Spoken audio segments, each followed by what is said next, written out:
We are in process of admitting people. Session will begin in some time.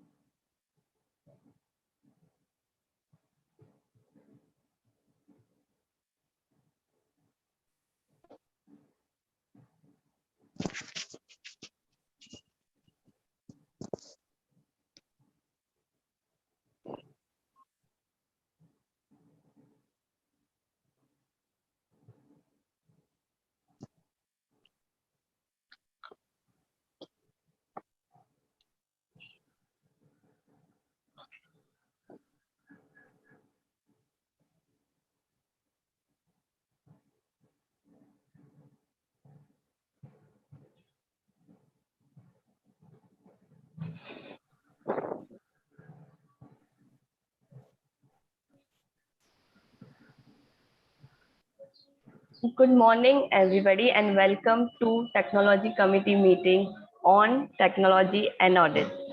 I now invite our BCS President Suhad to give opening remark. Yes, thank you, Namrata. Am I audible, Namrata? Yes, you are. Okay, thank you. So, good morning, and I welcome all the participants, seniors, and friends. Uh, I welcome all of you to this very relevant uh, program event on technology and audit. It is a joint initiative by our Technology Initiative Committee and Accounting and Audit Committee. And I also welcome the three panelists, the three faculties, CA Manish, CA Harsh, and CA Deepjee. I thank Vaibhav, Namrata, and team for their coordination and efforts for this program. BCS is a voluntary body of chartered accountants uh, with around 9,000 members. Uh, it works through various committees. BCS has a one committee which is a think tank and executive committee, that is a managing committee, and there are 10 different committees. For example, this technology initiative and accounting and auditing is these are two committees who work in that particular domain.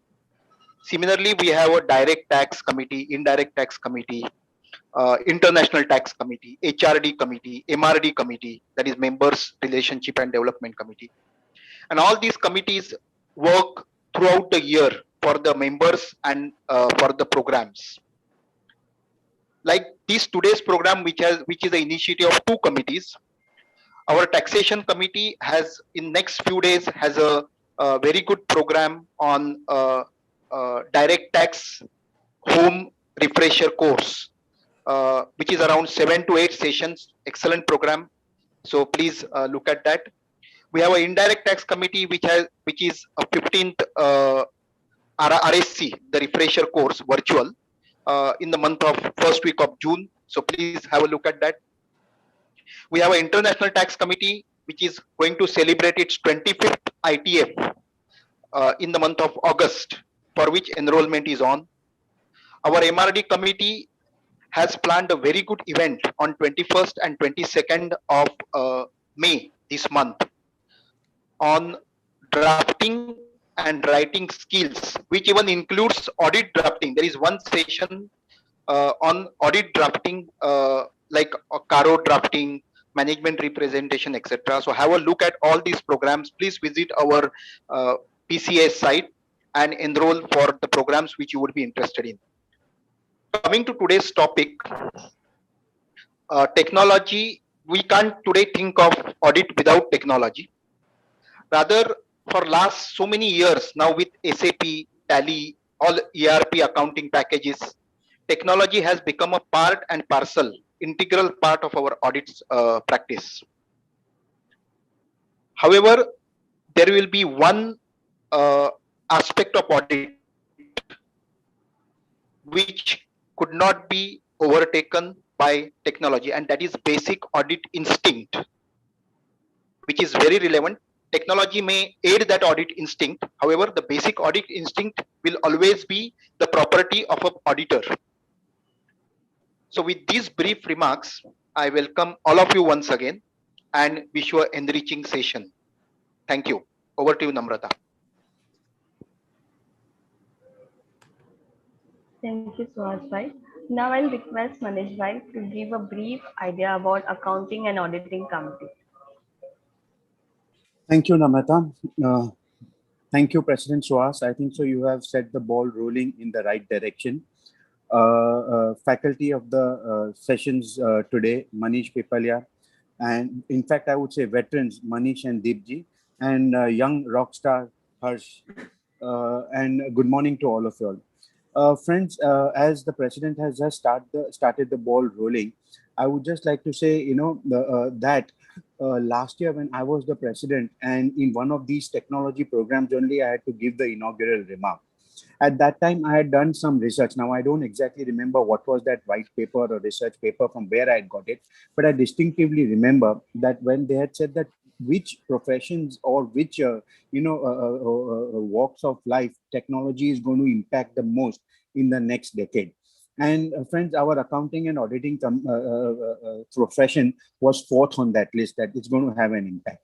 So this is the importance of technology and that impact it is going to have on our profession. It also added, the same concept paper also added that unfortunately most of the professions which technology is going to be impacted, those professions are not ready, professionals are not ready to believe that technology will have that much of an impact. And they say, okay, no, it will not happen to us, but it will happen to the other professions. So this is the background. Friends, we all know this is, history has repeated ourselves. We are into our second wave or second lockdown.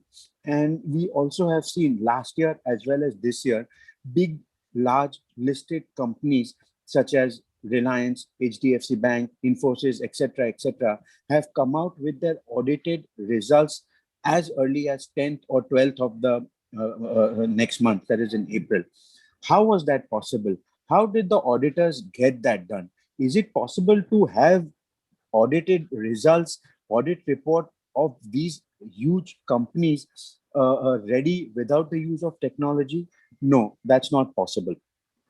Friends, I am into this profession since the past 20-25 years. And I've seen this trend in the last 5 years, or, that whenever you're going for a sales pitch or a client pitch, there is so much emphasis on technology that you all are going to use. And that is, even in our presentation that we make, we lay emphasis on the technology aspect of audit, how that we are doing, that. And always, as President always, has said that no doubt technology will aid in audit. It will aid in the way we conduct our audit, the audit process, and the follow-up of audit is the documentation and all that. But the human touch will always remain in audit. Therefore, it is always the endeavor of Bombay Chartered Accountants Society. And this year particularly also, the theme has been of small and medium firms. So always the endeavor of BCA has been to, make the members aware of what technology tools are available, how affordable they are, and moving forward also, since these are some of the technology tools that y'all can use, which are affordable and easy to handle, because we ourselves in my firm also have been using these tools. And in the coming more programs also, we will be bringing you more such tools which will be available. So with these words, I think so, I thank all our panelists today. And also, I would be failing if my duty if I don't acknowledge the efforts of the Technology Committee Chairman, Nitin Shingala, who had some other prior appointment and he could not be here. Singhal and Vaibhav, our Managing Committee members, and our ever dynamic Namrata, convener for the committee. I think so with these words, I would like to hand over the proceeding back to the organizers to tell you what the program is there for today. Thank you. Well, thank you very much, Manish. Thank you, President Suhas, for gracing the occasion for your opening comments. We've set the tone. I would welcome all the participants to today's session. My name is Vaibhav Manek. Along with my colleagues Singhal and Namrata on the committee, and along with the Auditing Accounting Committee, we thought it's a good time to think about technology and technology with audit. As auditors, most of us have been, at the forefront of this technology revolution, innovation across spectrums. Most of our clients have been at the front end of technology in various ways. And when we are auditors, we need to be stepping up. So when we were discussing in the committee, we said when we are in April, May, June, the first quarter, as the listed companies gets over, and when we are talking to an SME firm, proprietorship firm or 2-partner firm, 3-partner firm, are we really doing enough when it comes to using technology? And that was the inspiration. We said, can we get a panel of experts, understand where is the world headed when it comes to audit documentation, audit confirmations, even the entire audit process, and also what is the future of technology and audit. So that was the larger theme and the mission. We said, let's get some ideas. And friends, when I look at chartered accounting firms and I consult a few of them, just to try and understand how they are grappling, I think most of the firms have tried and adapted to technology in more ways than one, but certainly we can do much better when it comes to audit. And tax filings, yes, we have had some great tools. GST has always been online, but when it comes to audit, can we go to paperless audit environments? Can we have better security, better privacy, better confidentiality of data, data retrieval, data storage? And when we are communicating with clients on collecting data for audit, and then processing the audit work papers, what are some best practices? How should one think about ensuring that we use audit to help us, we use technology to help us in discharging an efficient audit, an audit that we can go back and be proud of and say, yes, we have done justice. As President Suhas said, instincts, the audit instinct, very, very critical. And if technology can help us to get there faster, why not? I think that's the larger question. So what we have done is we have a good 1.5 to 2 hours with us. We have divided our discussion today into 3 zones. We have 2 expert faculties, CA Manish Pipalia and CA Harsh Jogani.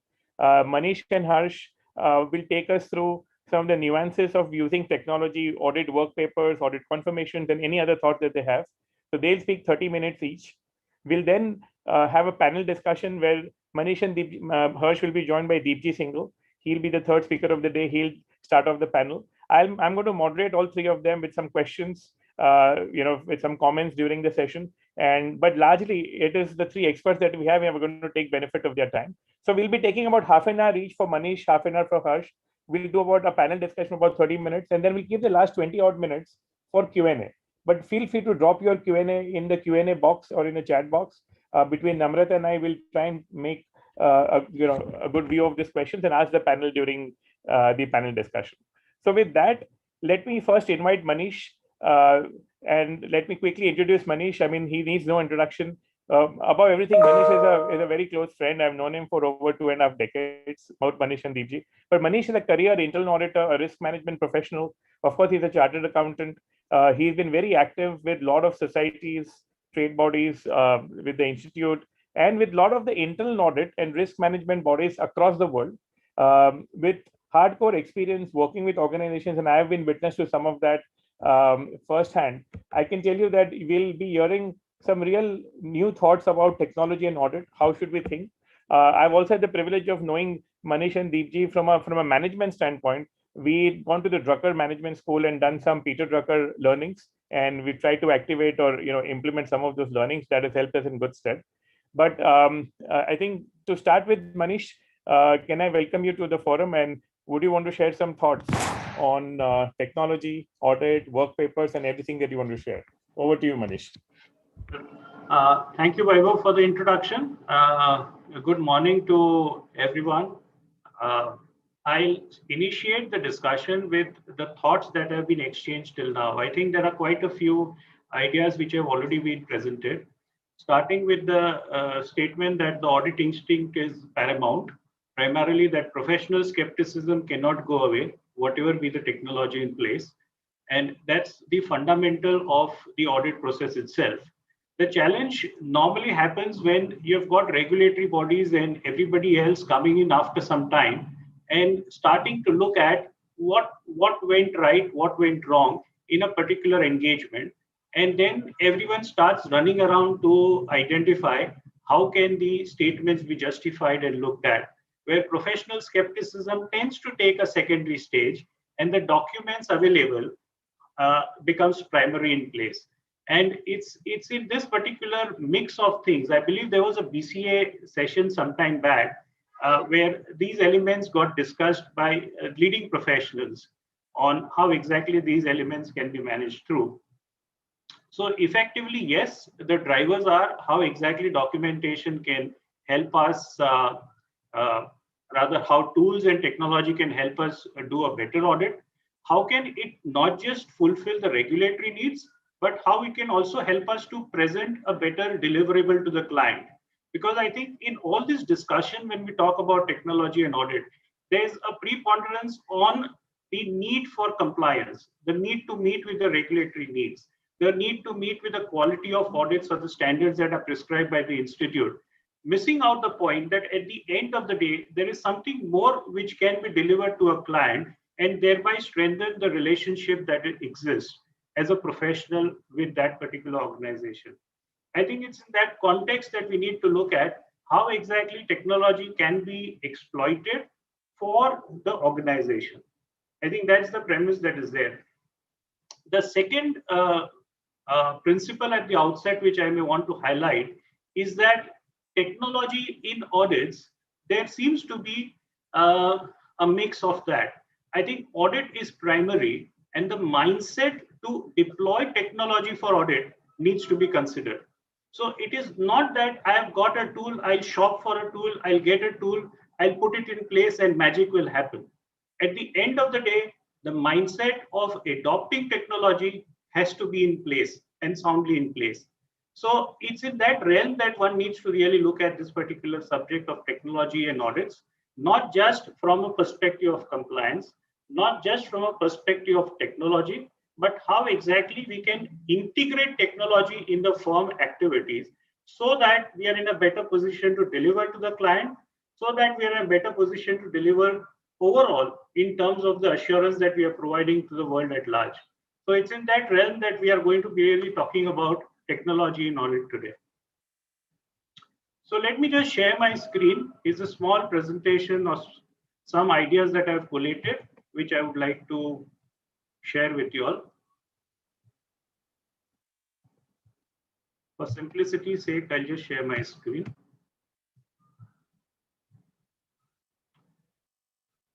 So essentially, technology and audit, like I said, is something where we start with the audit instinct, the audit mindset, professional skepticism, the quality standards, and then see how exactly technology can be embedded into this process altogether.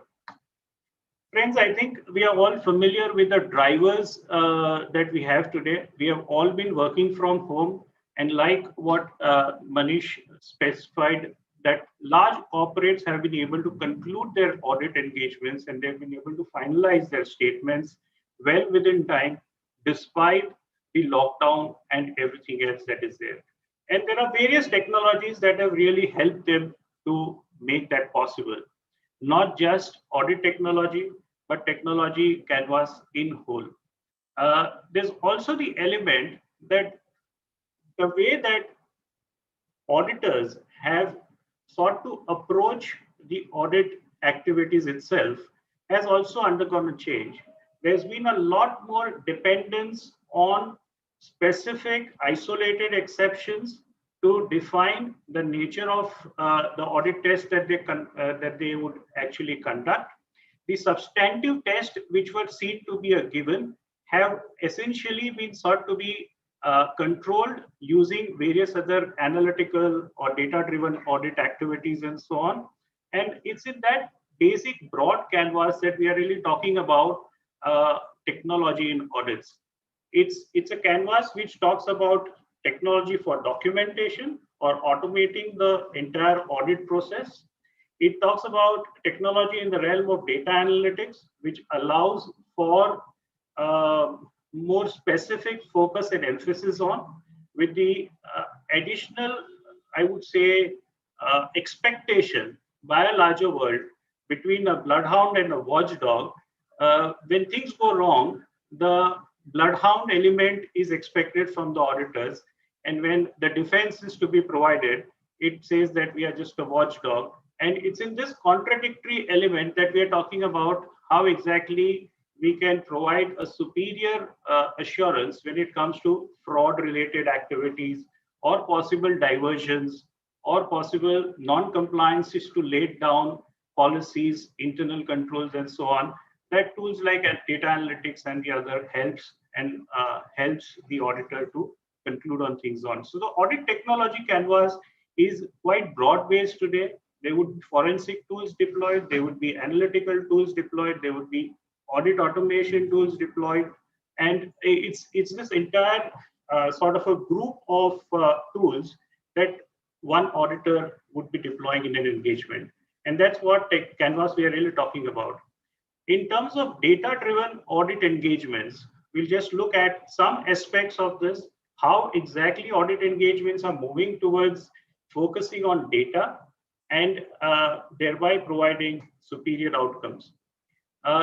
Apart from that, what we have is, we have got this audit automation or audit process solutions, like what Vaibhav mentioned in his initial comments about data repositories. So what work has been done? As an organization, as a firm, we have all along seen that the team, the pool of talent that we have is never stable.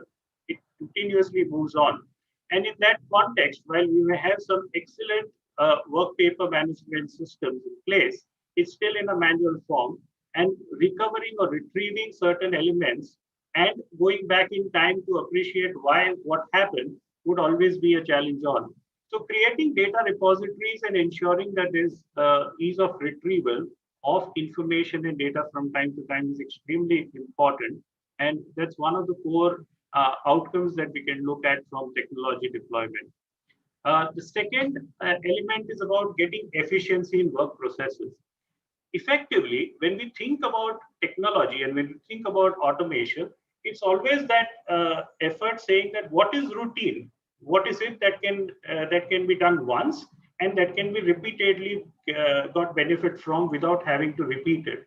So it's effectively about standardizing certain processes, ensuring that these can be repeated over a period of time, getting into some sort of technology which allows us to bring in or take one step and the subsequent steps are all done, and so on and so forth. So it's about building efficiency in the work processes that we do, whether it's to do with preparation of the documentation, ensuring that the integrity of the numbers are there at all points of time in the engagement, and as well as ensuring that everything that needs to be reviewed and confirmed has been done and there is a trail available for the same. There's also the requirement of completeness. Now, when we look at audits, typically we need to appreciate the fact that these audits are done within a short span of time. There's always the pressure for closure, and there is an expectation of completeness of covering the entire spectrum of areas that needs to be looked at. Now, in that contradictory or a trade-off between time, materiality, as well as what needs to be documented from a regulatory point of view, the challenges are huge for the audit firms as such. It needs to be met. There's no choice over there. And that's where technology would help us to appreciate what level of completeness is existing in the engagement and how could we ensure that we are right there. It's also a means to ensure that the peer audits that happen subsequently, whether it's internal to the organization or from an external body, there is an adequate documentation and reference points available to identify the points for improvement for the firm itself. And that's where completeness in audits can be ensured using that. We would also look at how exactly an engagement, and typically when we want to look at a file, if we are to compare a manual documented or a manual work paper documentation, we would have an index and we can browse through the index and the work papers and come to a particular section and then look at things on. The benefit of technology is where you can basically look at elements quickly, regroup quickly, and so on and so forth. Now, these are certain aspects that helps us in the efficiency of our working, as well as provide us with insights at the click of a button on. And these are certain broad, I would say, elements that I would want to talk about in the presentation today. Now, when it comes to data-driven audit engagements, there is there is a large data source out there, whether it's to do with the accounting systems, whether it's to do with the MIS, whether it is to do with secondary data. Because essentially, when we are trying to appreciate and understanding the entity, understanding the business, and so on and so forth, we don't really limit ourselves to the data source which is there within the organization itself. We would always want to build on data source which is available at various points of various secondary research or secondary sources, as well as primarily from within the firm or within the client organization. So it's a combination of that when we look at it. So when we are trying to understand the entity, the data, the influences, to what are the critical points, where should we emphasize on, how should we go about planning our engagement on. It's in that realm that we are really talking about something like analytics AI, which helps us to focus on the high risk elements and thereby structure our test, which way we want to go, how much we want to go, and so on and so forth in terms of our testing activities and so on. So analytics AI is one piece which we'll have a look at a 5-minute video which talks about it. The whole idea is just to give and appreciate a process by which we can look at analyzing data, identifying what are the high, medium, low, and then take it from there. It's more of a viewpoint of view. We'll just take that video in a moment's time. The second element of the engagement is to look at the trial balance and to get into work papers, to get into insights that come from there. So essentially, while we are trying to deploy analytics AI or similar kind of efforts at isolating the risk, whether it's an audit risk element or it is a business risk element, primarily the material misstatement being at the core when we are looking at the work papers, that's where technology can help us isolate and identify the focus areas. That's where the analytics AI comes in. A typical audit process would always go and focus upon obtaining evidences in support of the figures that are there, in support of the underlying processes that create those figures, and thereby obtain an assurance that the ultimate reported financial statements are valid and that they're in a position to attest them overall. So it's this combination of risk and evidences, and we'll see how evidences also could be looked at. Maybe Deepjee can talk about something more about how evidences can come in later on. Now, based on this, there are some additional procedures which would be done. There would be documentation and there would be deliverables. And these deliverables are a mix of your management letter, which identifies the areas for improvement.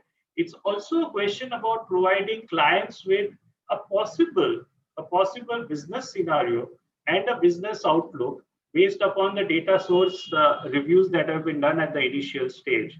So it's not just focused on the numbers, it's not just focused on the control elements inside the organization, but it's more of like a holistic perspective that can be provided to the client overall, which can come out of the data sources reviewed as well as the process followed. So why do we look at things from a high risk point of view? What is it there for the client to also consider going forward, and so on and so forth. So it is in this realm that we are really talking about data-driven audits, primarily in terms of understanding the client entity, understanding the environment, applying certain analytics to that, and then coming out with insights which can help not just the audit process, but also the client on. So let me just, it's a 5-minute video on. There could be some grainy visuals, but the whole idea is not to get into the details of the screens as such, but just to focus on the high level flow of how exactly AI works. And essentially with that, I would see that we would be able to appreciate that the conclusion is from a planning and execution point of view, and I'll take from there on. So I'll just start the video on. Now, how does that all work together? We are similar to what you have experienced with Caseware Technologies. We always put in a optimizer to best guide the experience on how to analyze the information. We also have built-in query system. If you have tuned in to our PBC update, you'll know that this is a very widely used technology today, especially the current times. We're able to now navigate to a more digital platform for your prepared by client requests. We incorporate that capability also into the Analytics AI app, where you could go ahead and delegate of the information that you need to your client. They could respond back directly in the app itself, and you could drag and drop the response directly into your engagement. If you like to see the results, you're able to do that. So they could quickly upload the trial balance, the transactional data, without even having to visit them or send them a email or give them a call. You're able to actually do it directly from within the app itself and then get the information. And then once they upload the trial balance data, you could then use our different import capabilities. As I mentioned, we could take information from working papers, the desktop accounting packages. We could take information from Excel or CSV. You could also take information from the various online packages. Right now we have QuickBooks and Xero available, and we'll be adding more in the near future. Now, once we do that, you then have the ability to reconcile the information to calculate and review the completeness of your information. Does the trial balance reconcile with the general ledger? You're able to do that very quickly within the app itself. And then from there, as I mentioned, you have the ability to select what we call influencers, or essentially your knowledge of the entity. And then as opposed to only applying risk-based analysis at the transaction level, you could also do it at the account level. The example that I had provided is, sales using the transactions for personal use. You're able to flag that credit card account and then look at all the transactions at an elevated risk level. Now, once you do that, then you're able to quickly go in and take a look at these insights in terms of the data and what is it telling you. We could see over here we processed about 1,000 transactions, and we've identified high risk, medium risk, low risk. We have various different trigger points for the different tests that's triggering the analysis. We have Benford's law, missing descriptions, rounded amounts, unusual users in terms of the transactions, and you could drill down and look at the information. And everything that we do here at Caseware it's not black box. Everything that we have available, it's a glass door. You're able to see exactly how things were calculated, why the test was enabled, what score parameters were used, and then you have the ability to save that information so you could use that going forward. It's very straightforward. Now, over here, you would see that we've identified the different areas of the risk that we need to analyze and review, right? Now, if I go and take a look at what made up that calculation, I understand why they were triggered, and then I could go and take a look at those particular transactions. In this case, you could see that this specific general ledger has a risk of 148, and you could see it triggered because it's the same user that entered and approved the transaction. It's a rounded amount and high value, and that's why it got triggered. So it's maybe of an area of interest that we need to take a look at. Everything that we do as well is allows you to maintain the evidence. We could go ahead and download the configuration report to say exactly what tests were triggered, how many were found, what were the risk criterias, what was the risk rating that we applied. You're able to download that information.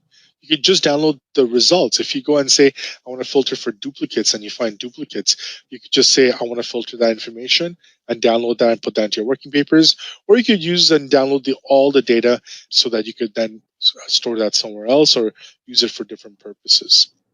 And this is an example of the report itself, where we tell you the total number of transactions found and how we used it and what was triggered. All of that is provided to you.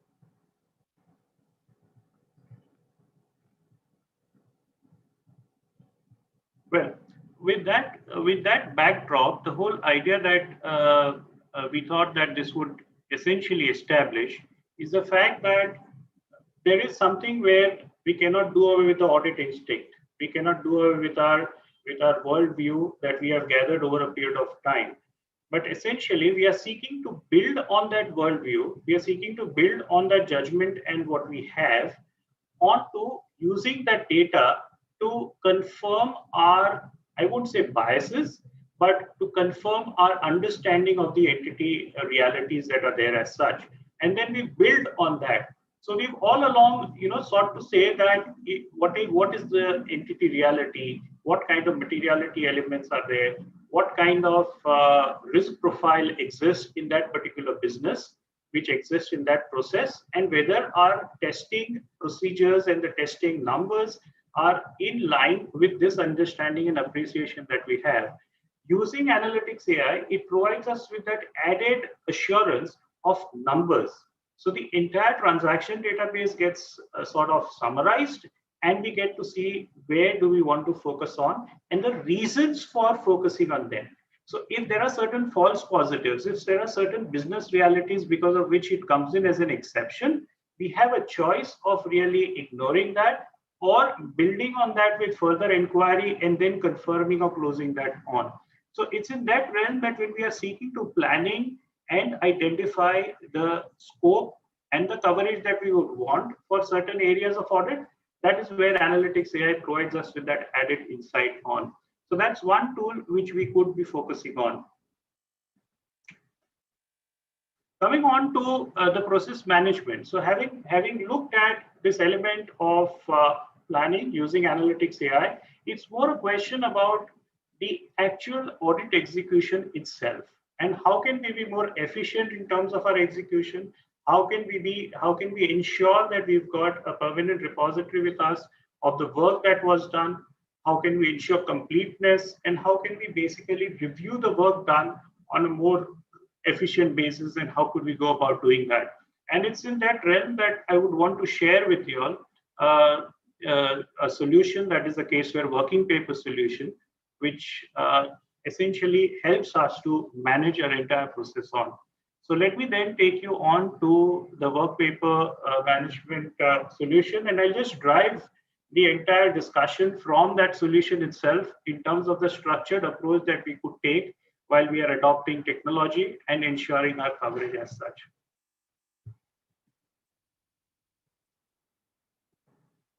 Okay, what I have open in front of me is the engagement file itself. For want of time, I have already kept it open.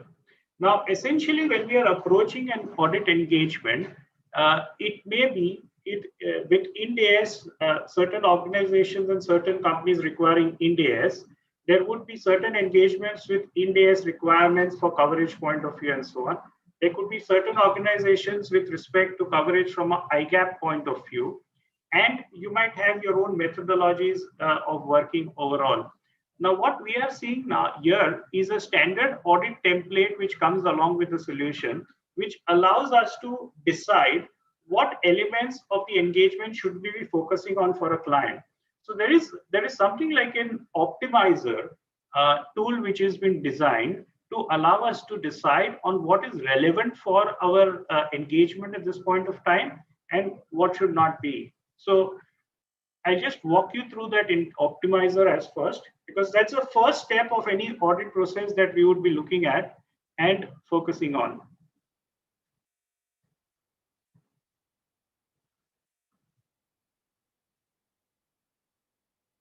So in the optimizer, the whole idea is to say, basically there are certain questions that are prompted to a user, and based on the questions prompted and the answers provided, certain elements within the audit engagement are either retained or they are removed from that engagement. So that's the whole idea of the optimizer. So at one go, when we look at our standard audit file, we are in a position to basically set it up. So what we have is certain questions like this. Is it an initial audit? Is this a consolidated entity? Or are we looking at just a standalone account that we are seeking to build upon? Is there a requirement or request to change the terms? Are we going to be the auditor of the group financial report, or are we just the branch auditors? Do we have related parties as per the SA 550?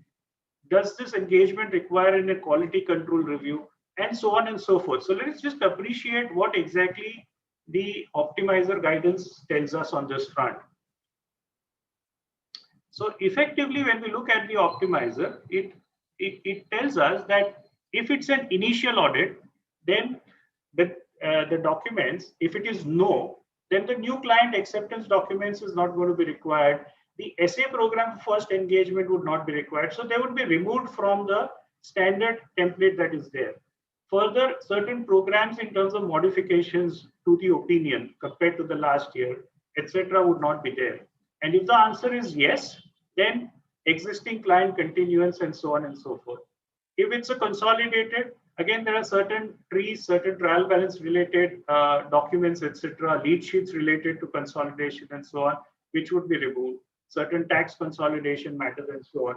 So effectively, the optimizer, so one, we have got a standard template of the processes to be followed for an engagement, and the optimizer helps us to isolate only those relevant documents or elements of the engagement that we would be taking it further on.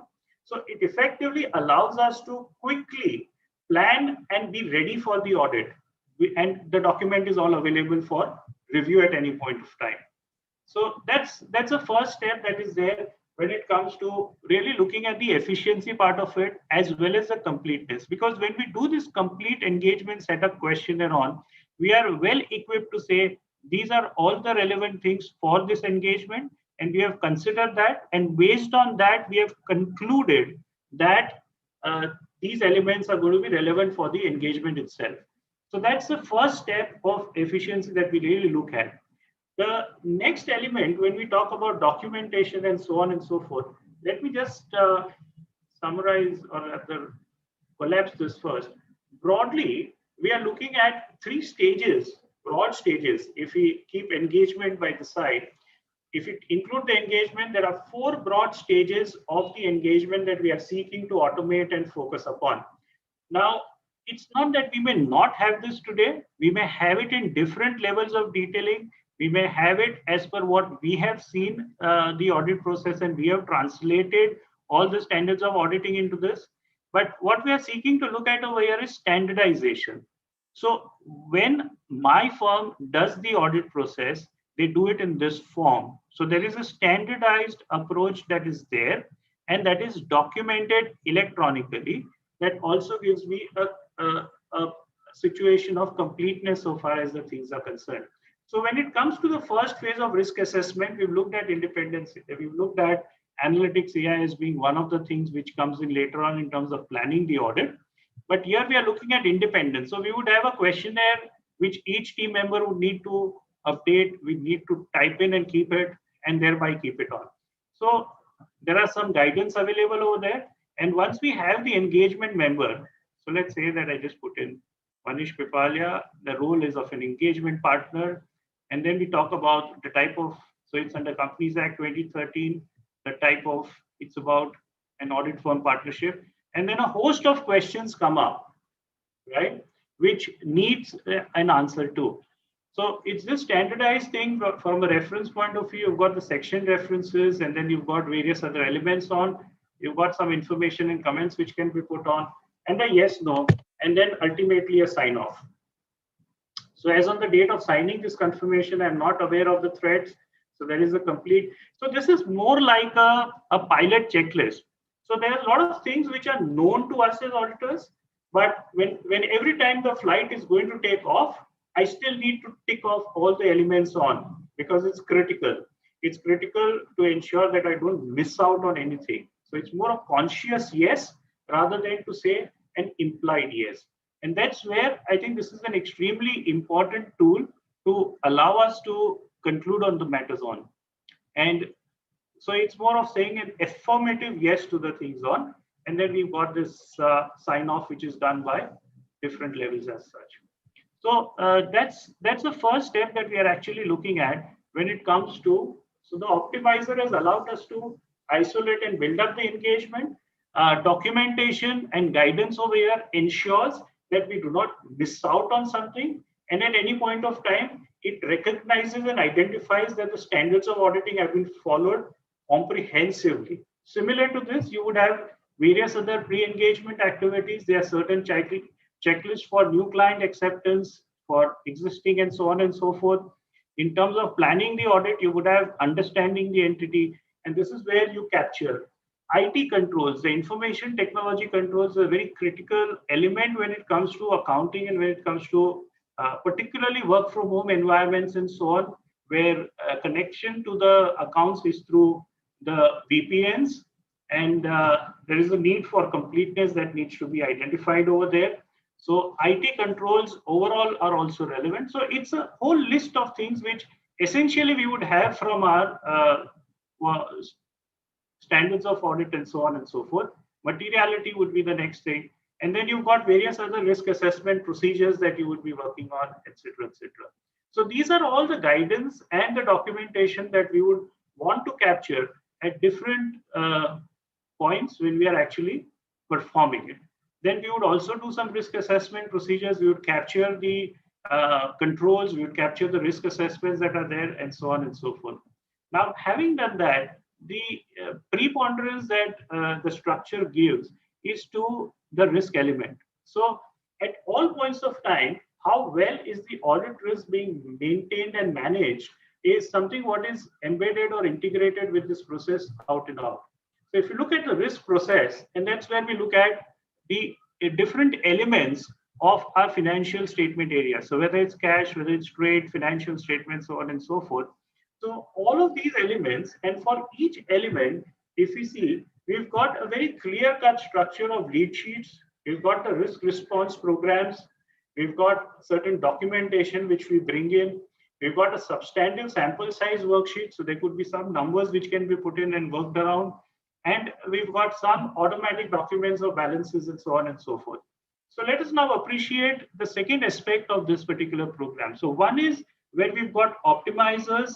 We've got an ability to rather identify the scope. We've got an ability to standardize the activities to be done, ensure that all the steps are done and captured and recorded as expected by the standards of auditing, so that any NAFRA guidelines requirements, any institute requirements, any professional ethic requirements are all complied with, and they are all available at one place. If you see there's a element for auditor and senior, you could have various levels of review mechanisms, and it could just be entered over there for it to be reflected here. The second stage is about the numbers. Now, when it comes to financial statements, we can essentially get the trial balance. So if I look at account, I have the option of importing into the engagement a trial balance from certain standard softwares. So Tally, SAP, Oracle, or maybe QuickBooks, and so on and so forth. So there are a host of accounting software from where the data can be brought in directly into the working paper solution, and there can be further work carried out on that. Right? So you've got SAP, there's Tally accounting also over here, and there are various other Sage, Dynamics, and so on and so forth. So we can bring in the accounts automatically with the GL detail and so on from the system. But we can also import from a work paper, from an Excel file, and so on and so forth. Now, what we see over here is the moment we have imported the figures, there's a standard map. So let's say that as a firm, we have got different types of audits, or other different sectors that we audit, and more or less the financial statements have got a standard template for each of these sectors on. So we could create these mappings for those industry segments, and when we bring in a specific trial balance, we are able to point that trial balance to a particular element. So typically what I'm saying is, if you look at the mapping activity, then we have got the mapping numbers as per IGAP, Ind AS, and so on and so forth.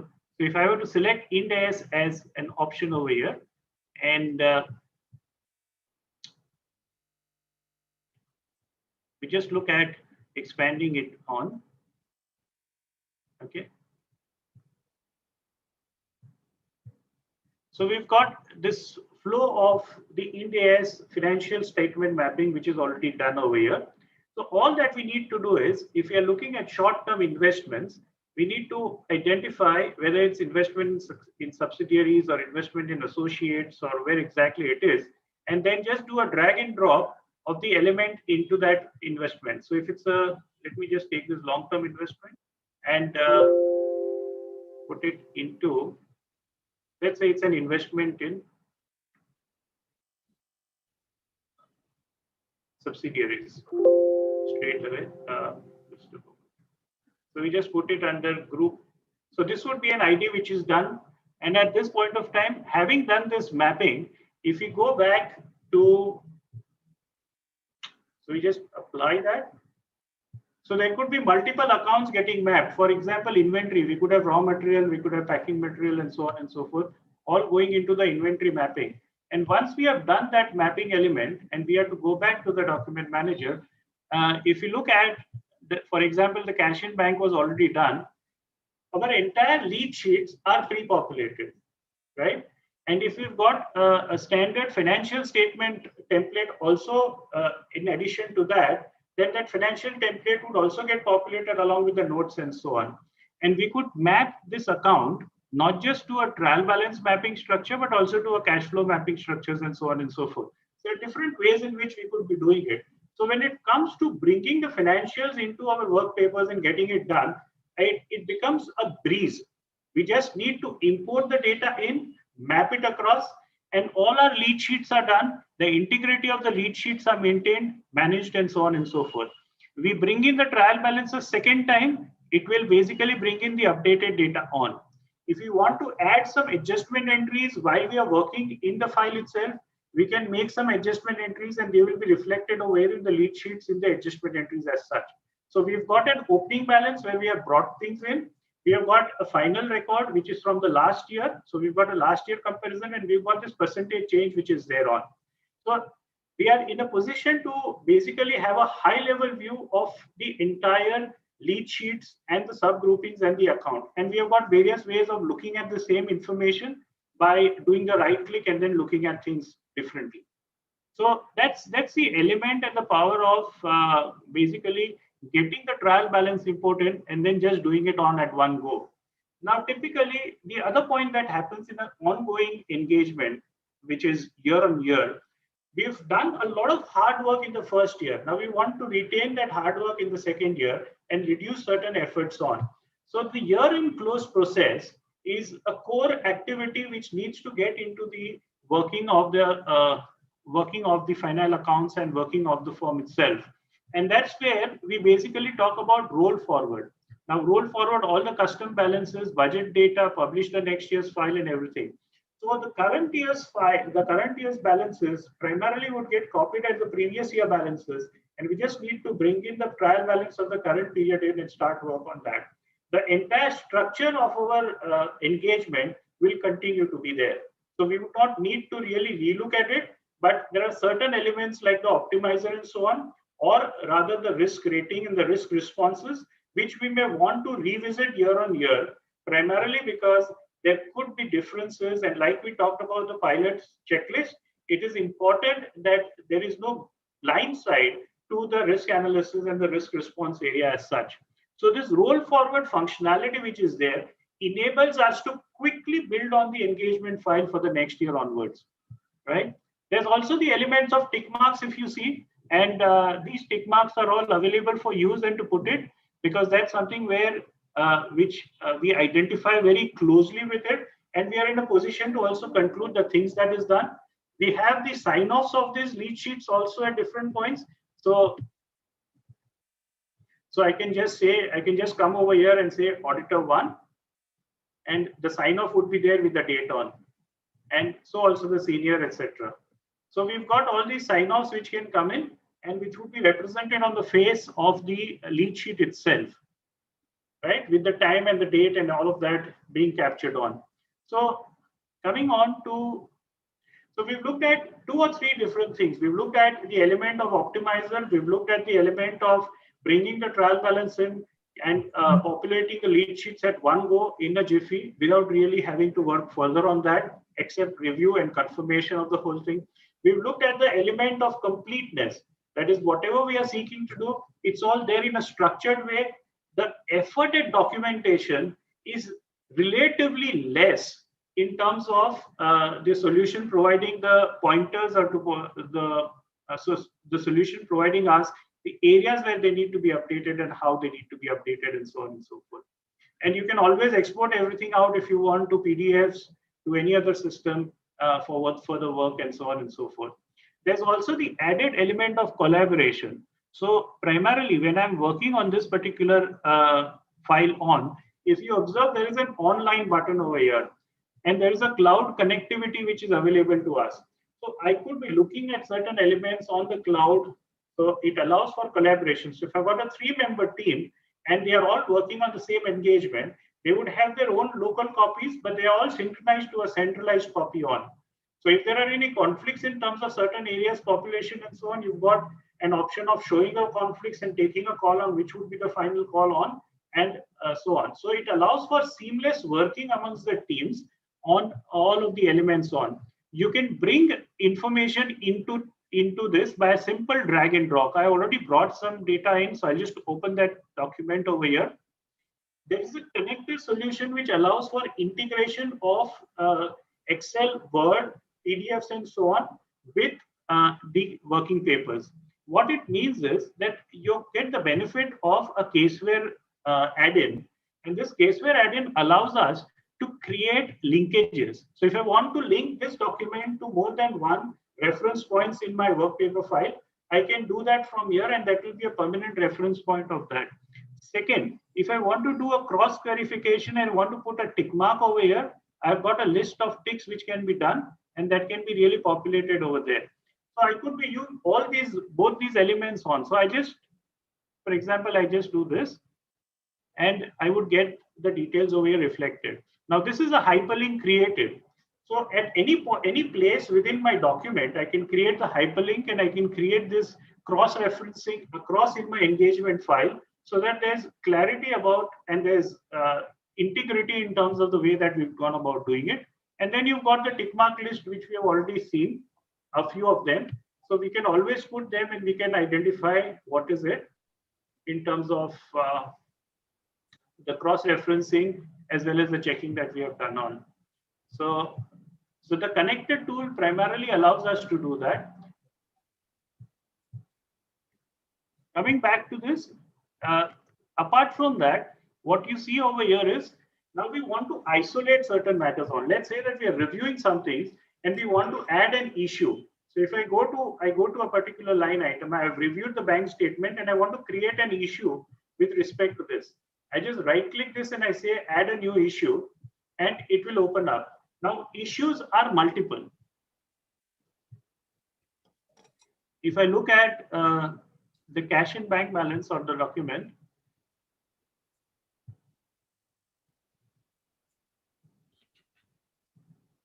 okay, the issues are multiple. So one is the type of issue. I can have an issue added to it for a client request. I want to make a request, so I might have sent an Outlook mail request. I can copy that as a PDF and store it over here, that this was the request that I had sent. There is a provided by client tool also on the cloud that allows us to send a request, which we saw a glimpse of it in the video that I had shared. So manager review points, partner review points. So an issue does not necessarily mean a query. It could be a query, but it can be any of these list of items that are there. We can retain on cleanup. So when we are cleaning up the file at the year end, after the closure of the engagement, we can retain certain issues if we feel that is relevant from a next year's review point of view or from any review from a retrieval point of view. There's a roll forward option, that is you would want this issue to be rolled forward to the next. And you can also assign it to somebody with a priority and with a particular closure date and reminders, etc., etc. So till the time the issue is not resolved, it will be reflected over here. So I'll just add this as a test one to see what happens on that. So I've got this issue over here, right? And that issue can be seen by everybody who is on that file, who is collaborating. And against that, I would get to see this. Okay. Now, so if I go to filter and I just say documents with issues, I'll be able to just isolate those documents where issues are there. Okay. Or if I want to just review certain elements, I just want to see the lead sheets. I don't want to see anything else. Then I just get to see the lead sheets at one go. I want to focus on certain external documents which are there in this particular engagement file. I'll just get to see those engagement external documents at one go. So when it comes to review of my engagement work paper file, it becomes quite effective for me to just look at what I am searching for and quickly isolate and move to that. It essentially ensures that my time that I take to review a file and to be more efficient, that is, I'm not spending time to find, to discuss, to see. I just do a click and I'm there at what I want to see. So my entire focus is on value add in that engagement on how I can be better. So these are elements that helps us to primarily move on and be better on. And the proof of the pudding is in terms of the financial statements. The financial statements could be automated. There is a tool CaseView which allows you to automate, and you could do it as per your requirements. The financial. So when we bring in the trial balance, our financial statements, note to accounts, everything gets populated. These are placeholders over here, so we would just need to bring this here. So if you've got a standard structure or standard report, we can just bring that over here in that sense. And then you've got management representations that you would have received. So what are the representations? They're all there at one place, including the signed representation letter. And then you've got the reports, etc., which you've done, the quality control that you would want to essentially exercise and capture and so on, and then complete it on. Well, friends, that was something what I wanted to share with you in terms of the complete process of the working papers and in terms of ensuring that our emphasis, while it should not be completely on documentation, but we can ensure that our documentation is complete, as well as ensure that our focus is not on documentation only, but we are able to focus on value adds to the client and so on and so forth. There was also one of the line items on fraud, where we could be reviewing the fraud elements of the possibilities and then answering that and so on and so forth. I believe I have overshot the time by a little bit, but that's what I wanted to present today. Thank you. Manish, thank you very much for this. Just one question, Manish, for you now, and we'll do it in the panel. But let's say if a SME firm wants to go forward with something like this, is there a demo version available? Can we organize a demo at some point so one can really go deeper into what they are signing up for? I just need a yes or no at this point. I'm assuming that the tool can be available. We can do that, yes. So we'll discuss in the committee, maybe if there are a lot of participants who are interested to really go deeper into the audit documentation, the whole audit process, we'll set up a demo call. With that, Manish, thank you very much. We'll come back to you during the panel with some specific questions. Let me now invite Harsh Jogani to share his views on technology and audit, especially when it comes to audit confirmations and everything he has seen. And to quickly introduce Harsh, I've known him for over a decade. He started his career as an auditor. Of course, he's a chartered accountant, a US CFA, ACCA from UK. But most importantly, after 6 years stint in audit, Harsh decided to use technology and really get in the technology field when it comes to auditors.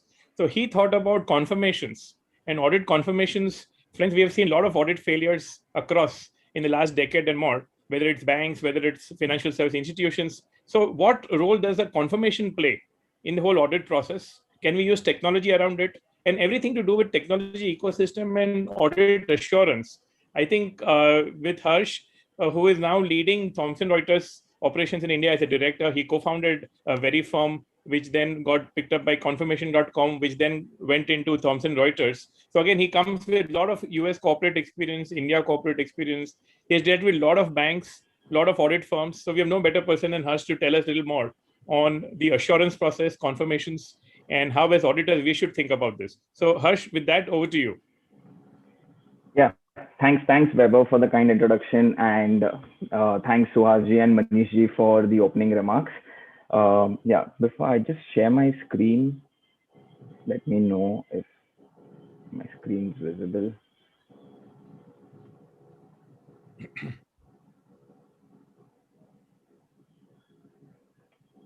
Yeah, is my screen visible? Yeah, you're good, Harsh. Please go ahead. Perfect. Yeah. So, just being mindful of time, firstly, I hope all of y'all are safe and doing good back at home. And thanks to BCS and the entire team for reaching out to me and allowing me to come within all of y'all and share my thoughts. Over the next 20-25 minutes, I'll be mindful of time, and What we'll be going through quickly is the current audit scenario when it comes to external balance confirmation and a few QRB findings, and what's the role of electronic confirmation and how can it help we as auditors in dramatically improving the quality of audits, and some key takeaways for all of us so that we could start implementing all of these things from tomorrow. I mean, tomorrow is a Sunday, but the day after tomorrow, from Monday onwards, as we start working. So yeah. So out here, I have the quality review board finding. This is from the latest QRB report of 2019-20, and not surprising at all to me that SA505 is the number one, most non-compliant auditing standard, and the highest observations have been seen in SA505.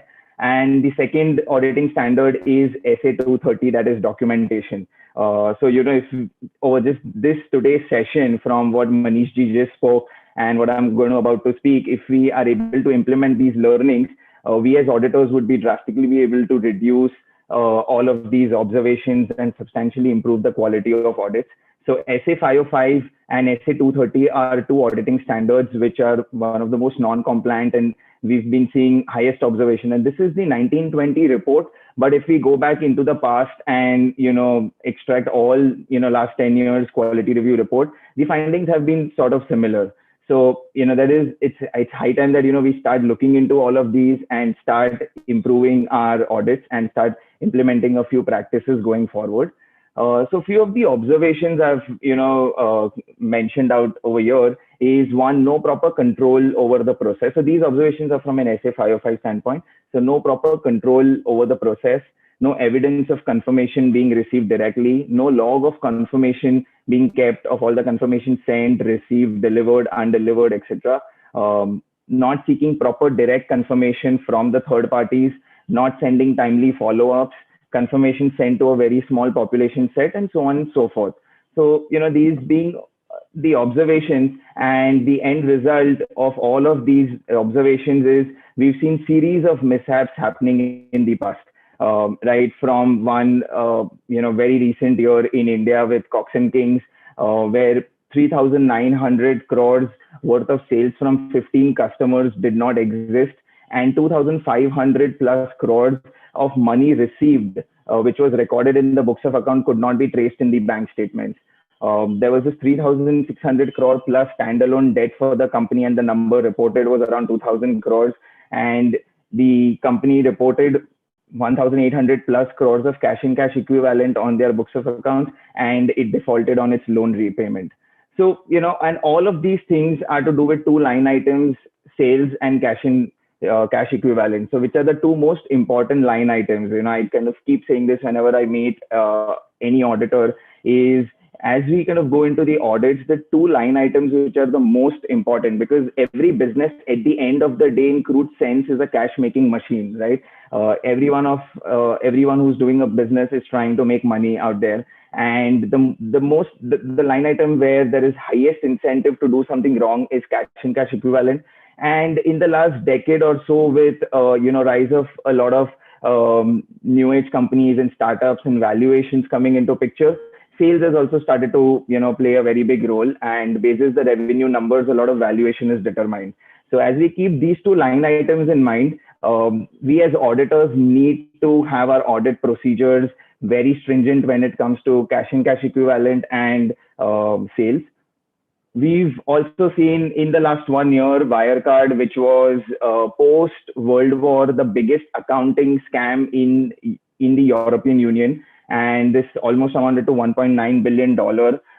This basically destabilized all the banks, all the customers of Wirecard, since it was a payment gateway service provider, and all their customers who held balance with those entities. So this was a complete mishap, which shook the entire industry. And from there onwards, there is this huge ask of fraud detection and expectation out of auditors to get into the fraud detection piece as well. And very recently, we've also seen one of the banks in Austria where $500 million was revealed to be missing out of their cash and cash bank balance, and 40 to 60 million euros were kept with 5 Austrian banks, and for which the confirmations were not sought for, and that's the reason the auditors failed to identify and catch this fraud. So what's happening? I mean, today the two dominant ways of receiving a confirmation is either over paper or over email. And the key limitations or shortcomings of the conventional practice is there is one, heavy reliance on the client. So we have a lot of times when I'm meeting auditors and I come across the audit process is being conducted, we have the clients who are preparing confirmation, sending it out, following up. A lot of times, even if though on the face of the confirmation it's been mentioned that please directly respond to the auditors, it's the third parties who respond to the clients, and clients are involved at the time of receiving confirmations. A lack of tracking and monitoring. So once the confirmation is out of the auditor's office or the client's office, no one has any idea where the confirmation is, whether has it got delivered, whether it's undelivered. A lot of times, I mean, I've been an auditor for 6 years and we've seen this. A couple of times is, confirmations were responded and it came back to the auditor's office, but it was in the reception and we as auditors weren't aware that the confirmation has already come back. And we used to come to know after 4 days or 5 days that the confirmation is already being responded. There's lack of authenticity and proof of origin. So, this is one of the biggest inherent limitation of paper confirmation, where we really cannot verify from where this information is flowing in. So the source of the information or proof of origin is completely lacking. There's a lot of administrative and low-end manual work. So this is one of the reasons. So when I meet auditors, almost I kind of meet one audit firm on a daily basis. And one thing that I've noticed is a lot of auditors want to do things appropriately and correctly. So there is this inherent expectation that yes, we want to do things rightly, but it's just that it involves a lot of administrative work, and that's the reason they resort to things where they outsource this work to the clients, since these are administrative low and manual work. So preparing of confirmation, sending, tracking, monitoring, all of this is outsourced to the client, which effectively impacts the control that the auditor needs to have over the process. There's a very poor response rate when it comes to confirmations. That's simply because even if we as auditors do everything correctly, the process in itself, the paper confirmation process in itself has a lot of hassle. So if the third party has to take a printout, sign, stamp, and then either courier it or scan and send it over email or whichever medium the third party are using. And there is no incentive for them to carry this process out, and that directly impacts the response rate in a paper confirmation, and weeks and months of response time. So for those handful of responses also that we receive in audits today, the responses come weeks and months. A lot of times I've seen that a confirmation is responded and the auditor receives the confirmation post the audit being completed. And that information is just not it's no more useful to the auditor in a lot of ways. So keeping this in mind, this directly impacts the control that the auditor needs to have on the process, the professional skepticism that the auditor needs to maintain while carrying out the balance confirmation process, and the efficiency of the whole process, which discourages them from carrying this entire process end to end by themselves, though being aware of the SF505 requirements. And with all of these things, so the QRB findings were for 2019-20 audits conducted. So this was pre-COVID, and then COVID hit all of us, and overnight each one of us was forced into remote auditing. And all of these pain points and problem areas just got amplified with remote auditing. So the smallest or the weakest aspect of the processes just became glaring, because collaborating with teams, collaborating with clients itself became difficult. And here we are talking about collaborating with third parties. So we can just imagine how difficult it would be to get a confirmation in a remote auditing environment. So why electronic confirmation? I mean, why is it the need of the hour at this point of time? So one is, electronic confirmation standardizes the entire process. So the process is hard coded as per local and international auditing standard requirements, and each party only carries out the role that he or she is supposed to carry out. So auditor takes complete control over the process. Auditor uploads information. Auditor is the one who initiates confirmation electronically. Auditee or the client simply authorizes the auditor for that year-end audit or the quarter-end audit that they've been appointed for. And the third party receives these confirmations electronically and respond electronically. And when they respond and click on the confirm button, the only person who gets the completed confirmation is the auditor. So the beauty of the application is that the auditor uploads information and they have complete control over this information to whom they want to send out confirmations, which as of date they wish to select. So it's their prerogative.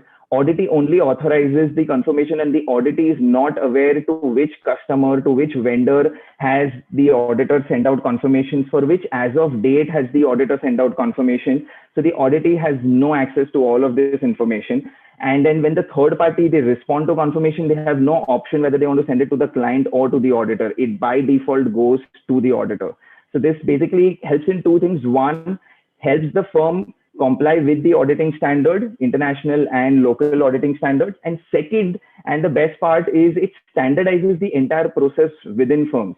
So, a lot of times when I meet or audit firms, I see one thing is within different partners or within different engagement teams, also there is a different process being followed. Someone is sending courier, someone is sending email, someone is relying on clients, someone is doing it by themselves. So, there is no standardization across the firm. So once we put technology or a tool in place and we ensure that, it's being used across engagement, the partner or, the decision maker need not be worried. I mean, there is standardization across the firm that's happening. It's basically acts as one platform for all your confirmations. So one of the QRB findings was a lot of times bank confirmations have been sent, but the other confirmations are not being sent. And one confirmation that's being completely ignored at this point of time is legal confirmation, which is very important from a provision and a contingent liability standpoint. So electronic confirmation helps you send all types of confirmation to any responder anywhere in the world within seconds. There's this one-click upload, so you can upload thousands of customer vendor details at one click. So this basically addresses the point that confirmations were sent to a very small data set, and that's purely because the hassles and the low-end manual work. So when it comes to electronic confirmation, it really helps you in uploading all this information and sending out confirmations to a larger data set. There's this client-wise dashboard, so you can go and track. So when the manager is reviewing the work papers or the partners are reviewing the work papers, they could log in, and for all the audits that the firms are doing, they could go into every single client and track the activity of confirmations, how many are pending, completed, there is need more info, etc. So this directly helps us address the quality review board finding on no control log is being maintained. You can also go ahead and see if the confirmations were delivered, undelivered. There's a report that comes out if they were undelivered, and then you can appropriately act upon those undelivered confirmations. There is automated follow-ups. So for all the out-of-network confirmations that are happening, there is an automated follow-up on T+7 and T+14. So this basically helps us meet SA 505 requirement on timely follow-ups to be sent out before we move to alternative procedures. So this is one aspect that's being completely ignored at this point of time, just because purely in the manual world, follow-ups take as much time as sending confirmations. So if someone has to pick up the phone, talk, or again send out an email or send out a courier again, etc. So this piece has completely been ignored at this point of time. There's this complete audit trail for each and every confirmation that's being sent out and received. So you have who from your firm had sent out the confirmation with the date and time stamp, who from the client side had authorized the confirmation with the date and time stamp, who from the third party side had completed the confirmation with the date and time stamp. And one thing that I would like to highlight over here is there is IP address tracking for each and every confirmation that's been happening. And if the IP address of the auditee and the third party matches, so then there is a red flag that the system provides to the auditor that how is it that the auditee and the third party are responding from the same device. So it's just that, technology helps auditors get much more data points and equip them in doing their audits much better going forward. So in short, the benefits is it drastically helps audit firms improve efficiency. So now everything's happening at a click of a button. We are not spending time behind the low-end manual work of creating confirmation, sending, tracking, etc. And this basically relieves the bandwidth of the audit teams and helps them focus on the core aspects of the audit, which The president rightly mentioned that the audit instinct, right? So once you have the data points, and then you need to analyze those data points, and that's where the audit instincts come in, and that's what we as auditors are trained to do. We as auditors are not trained to create couriers and send and then track and monitor all of these things and pick up the phone, follow up, etc. So let all of that admin work go back to technology, outsource it to technology, and you focus on the core piece of audit. Second is compliance. So it helps you be compliant with each and every line item of the auditing standards, right from maintaining control, independence, timely follow-up to the design of the confirmation. So there is this para in the SF505 that we as auditors are supposed to design the confirmation in such a way that we get maximum response rather than we get minimum response. So as we make it easier for the third party to respond back, because for the third party, it's just 2 or 3 clicks for them to respond. And if they're in-network responders on the application, then the system is already integrated with those third parties, and you get a 100% response rate with all those in-network responders. So it helps us be compliant, and it's scalable in process. So now if you're sending out 5 confirmations or 50 confirmations or 500 confirmations per engagement, the amount of time that's going in is the same. So it's scalable. So this basically helps as the audit firm grows over time, from their first audit to their 10th audit to their 100th audit and hopefully more onwards. It helps them in scalability. So, these are the 3, secret sauce or key ingredients for any audit firm going forward. Once they've got these 3 parameters right, it beautifully helps them scale over time. So you've got your operational efficiency in place, and all your processes are compliant and scalable in nature. So once these 3 aspects are in place, the audit firms can really scale over a period of time. And then just to end this, so the key takeaways for each one of us is communicate directly with and receive an active response from the third party. Don't have your clients involved. And when I say don't have the clients involved, I do not mean only at the time of receiving confirmations. I mean at the time of sending confirmations as well. So I'll just give 2, very good examples which would be very relevant. Is one, let's say if we are telling the clients to send a courier, and as audit documentation, what we are doing is we are taking those FedEx and the Blue Dart receipts. If I'm the client, it's very easy for me to send out a blank courier to a third party on the right address to the right person, get those FedEx Blue Dart receipts and hand it over to my auditor. When the third party gets that courier and they open, it's blank, or possibly it has some other document, they're sending an invoice or some follow-up with the customer or etc. And we as auditors are under the impression that the confirmation was sent out and we've appropriately followed the process. Second is if we are following an email confirmation process. If we are telling the clients to send out, this is a practice that I'm seeing in the industry, is the clients send out the confirmations and auditors are marked CC on those emails. Now, if the auditors are marked CC, one thing that we miss out and which is very glaring is what is the email ID to whom it's being sent is incorrect. The notification, the delivery failure notification only comes to the client who's sending confirmations, not to the people marked CC on that email, right? So if we as auditors are marked CC, we have no idea whether those confirmations are delivered or they have not got delivered at all. So maintain complete control from sending to receiving to tracking, monitoring, following up, all those activities. Exercise professional skepticism. So don't reveal your sampling process to the client. A lot of times I come across, auditors are following, they send out confirmations to the top 10 customers or to the top 10 customers and to the top 10 new, also the 10 new customers, etc. So, we are revealing our sampling procedures to our clients. So the element of surprise is going away. A lot of times, it becomes a standard practice that we send out confirmation for one particular as of date. And that trend is something that the auditee is kind of completely aware of. So once your as of dates are revealed, they exactly know how to circumvent this process. So maintain professional skepticism, identify and validate the respondent and ensure that the respondent is free from bias and is authorized to respond. So I'll just quickly try to touch upon. So, I've been in this industry for the last 6 years now. And what we are doing is we are integrating our application with all the leading banks here in India. And then we are also now started to integrate with law firms and asset management companies, etc. The whole purpose of integrating is today the entire confirmation process is decentralized and happening at branch level. Now it's very easy if someone is carrying out a multi-million-dollar fraud. It's very easy for that person to kind of get in touch with someone or collude with someone at the branch level, and the auditor send out a confirmation and get a fraudulent confirmation back, and we as auditors would completely miss out. I understand that we as auditors need to be watchdog and not bloodhound, but it's just that if there are tools available, we could, and this enables us to uplift our quality of audit, why not do it? At the end of the day, anything that we would do and any audits that the profession finds, it adds to the credibility of the profession.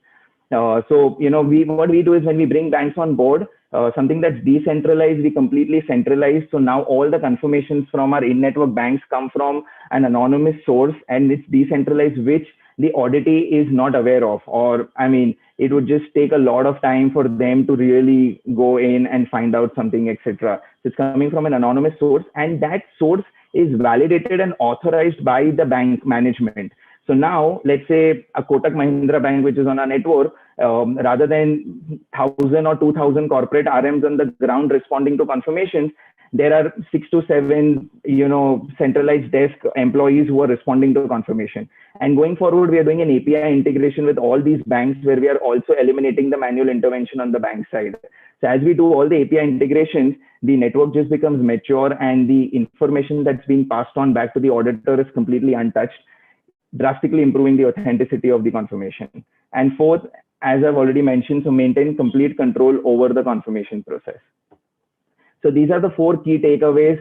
I hope my session was insightful, and there is something for each one of you all to take back and implement from Monday. And yeah, here are my credentials. Very happy to get in touch with all of you all. And please feel free to either drop me an email or directly call me. Here is my mobile number, or I'm also active on LinkedIn, so feel free to connect with me on LinkedIn anytime. Yeah, thank you very much, Harsh. I really appreciate this. Very crisp yet very insightful, and I'm sure we have a lot of questions already coming in, both in the chat box and in the Q&A. So let me now take the session forward to the panel. We have again very interesting panel. So joining Harsh and Manish, we have Deepjee Singhal. Deepjee, you've been part of the BCA for a long time. You don't need any introduction. But for those, just very quickly, Deepjee has been part of our core committee for several years, and he is at the forefront of technology. He is a thinker. I've known him for over 25 years. So I know when we interact, he thinks about businesses, about the audit profession. And therefore, when I look at keeping all his academic credentials and his speaking credentials aside, it's really the practice of audit, whether it is statutory audit, internal audit, risk-driven audit, where Deepjee excels. And using technology was very close to his heart. So I thought of inviting him to the panel. So Deepjee, will go with you first. And the first question that we have for you is AI and using artificial intelligence. So we as auditors, how should we think about AI in our day-to-day audits? Is it relevant? How deep we should go? What we should do? Would love to get some thoughts from you. Sure.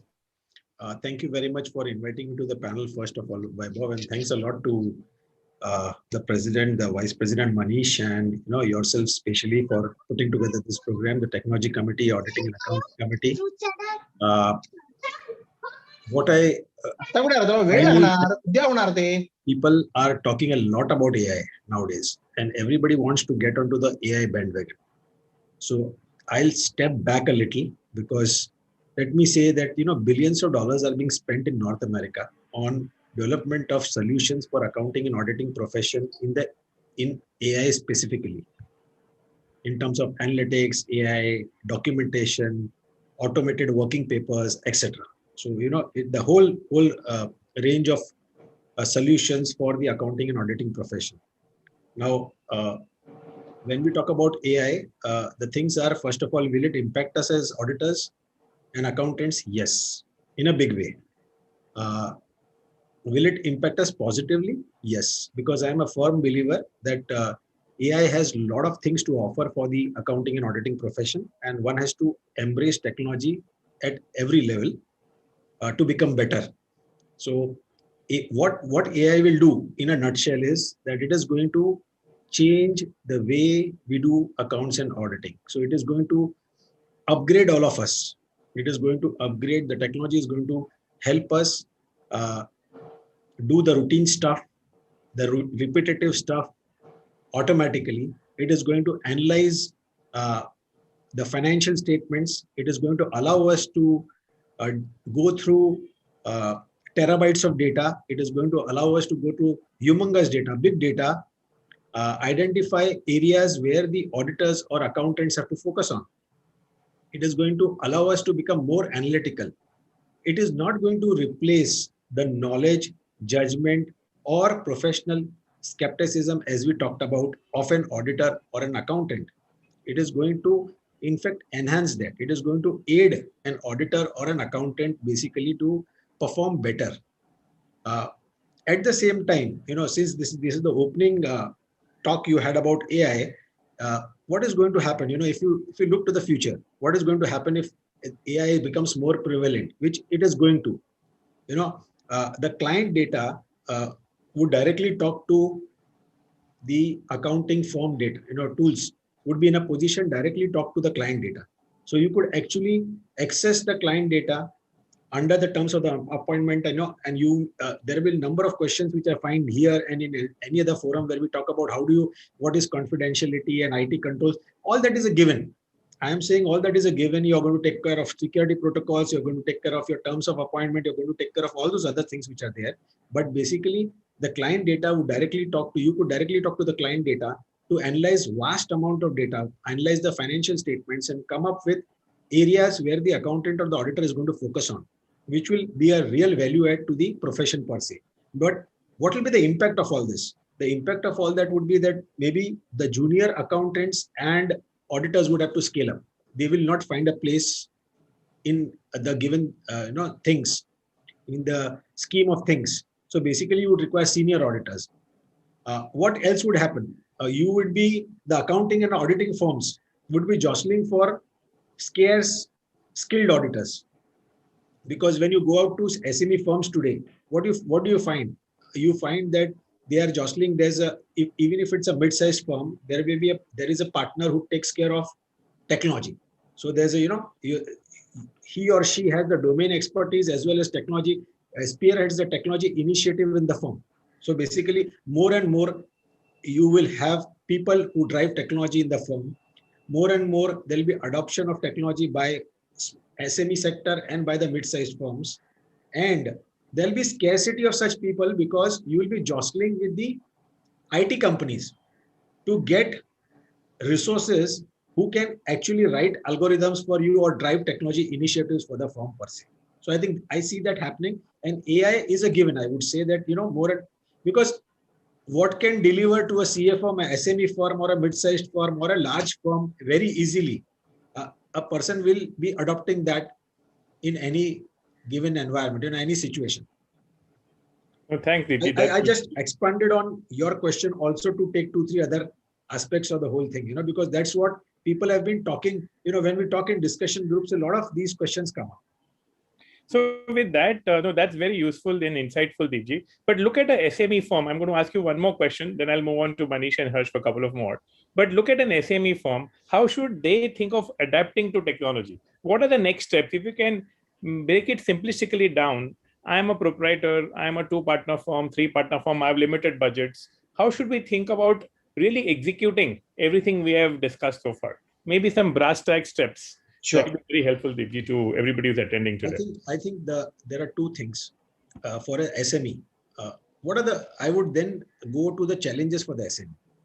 If you address the challenges, then the SME would take the next steps in adopting technology.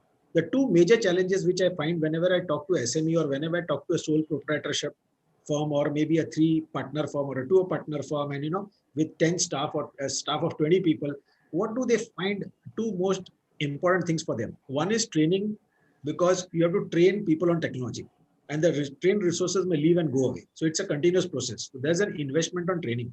And number 2 is to invest in technology per se.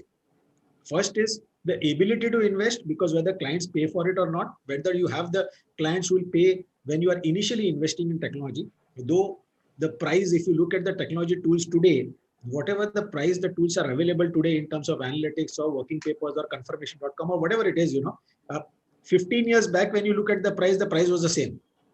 In fact, if you look at a cost price of a chartered accountant, the salary of a chartered accountant 15 years back, it has gone up drastically by 3 times or 4 times today. But the price of technology is the same, or it is coming down per se. So what I find is it is very affordable, but then ability to invest and the willingness to invest. For a SME firm, I think there are two things in terms of investment. First is the ability. I find that it should be, because there's no option to SME firms. And number two is the willingness to invest. It is like you are taking on one more partner, because technology is a partner for you. And number two is training, because you need to continuously train people. So as you train people on auditing, manual auditing earlier, you wanted them to learn the accounting standards, the auditing standards. You wanted them to go through the tax audit forms. You wanted them to look at the referencer, BCA referencer, and say, "Arey, ye tax audit forms dekho." Because even today, look at the clauses for income tax. So you're training people. You're training people to be auditors. Similarly, you have to train people to adopt to analytics or products like confirmation, products like working papers, automation of audits, and so on. So you need to train people to learn all the technology. Like we ourselves started using computers long back. 30 years back, we were doing manual audit. We graduated to doing audit through the computers, and now you have to graduate to using automation tools. So it's like a cycle. So what the SME forms is, one is ability, willingness to invest, and number two is training. These are the two biggest challenges. But today with the tools, SME firm can match up to the big size firms also in terms of carrying out, conducting quality audits, which is important. Well, thanks. That's again useful, Manish. Deepjee, let me turn to Manish for some challenges. So Manish, there's a question: what are the major challenges in implementing any new technology?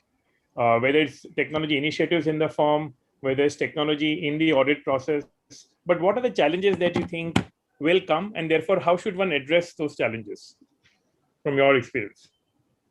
I think that's a very fundamental question, because like I mentioned in my presentation, the thing is more about the mindset of integrating the technology in the organization.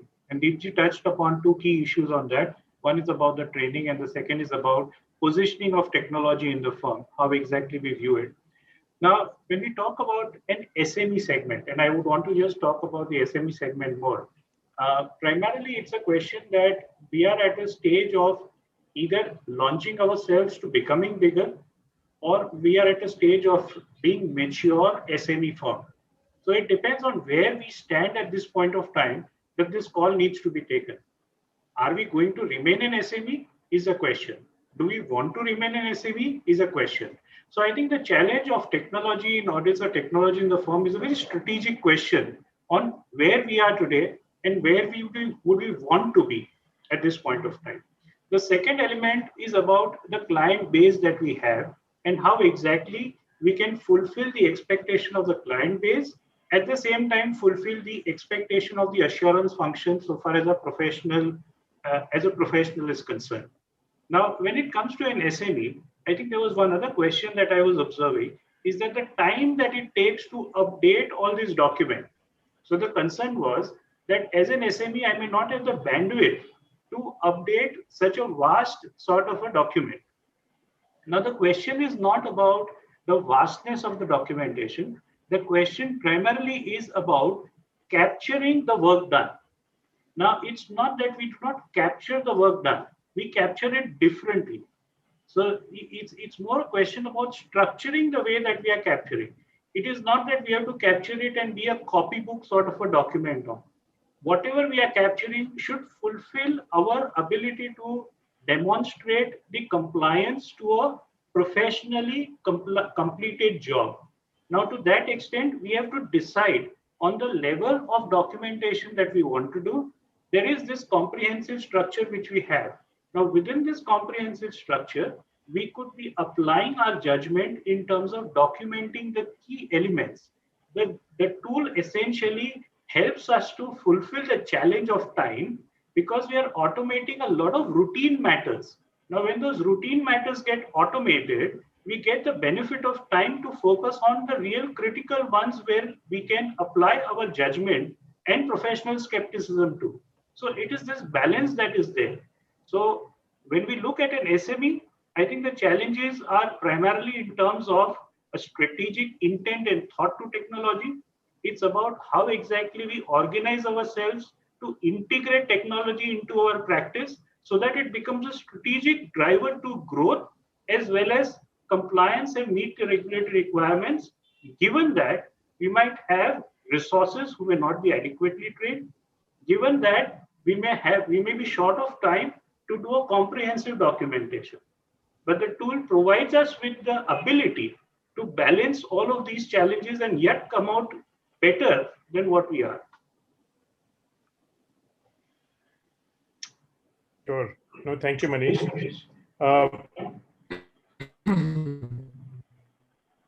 I think Vaibhav was disconnected in between, I believe. Deepjee, you want to just carry on in terms of the thought? Yes. So Harsh, you'd like There was to a question. Harsh, you'd like to add to the discussion, please? In Yeah, terms of absolutely. challenges by the SME sector, please, because Yeah, it's a very interesting thought, and a huge number of SMEs out there who No, really want to deliver. absolutely. I mean, Deepjee and Manishji, you've touched upon the right aspects. The two things I would like to add upon is one is, all the SMEs or all the sole proprietors out there, and right now when I kind of come across them, what I feel is rather than thinking about becoming digitally native, they at least need to start their journey. And at this point of time, they're not starting from zero. I feel they're starting from negative. So a lot of them are digitally skeptic. I mean, the first question itself, right, that AI will replace auditors. Now that's basically starting on the wrong note, right? We're digitally skeptic.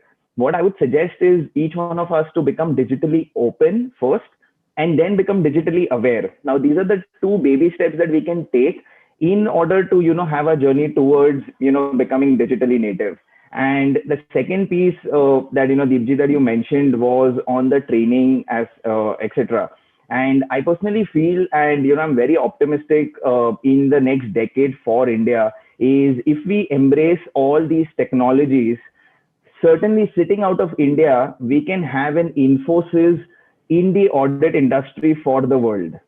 ICI can become the BCCI in the cricket parlance, right? I mean, we have a huge talent pool available out here, and imagine this entire talent pool is equipped with the right technology and the collective intelligence system that could help each one of us to improve the quality of audits and reach to every corners of the earth, right? So technology makes the world flatter, and as the world becomes flatter with the human resource that we have, it can certainly help us in the long way in times to come. But for us to embrace that technology, that opportunity, it's very important that we first move from the being digitally skeptic to at least being digitally open.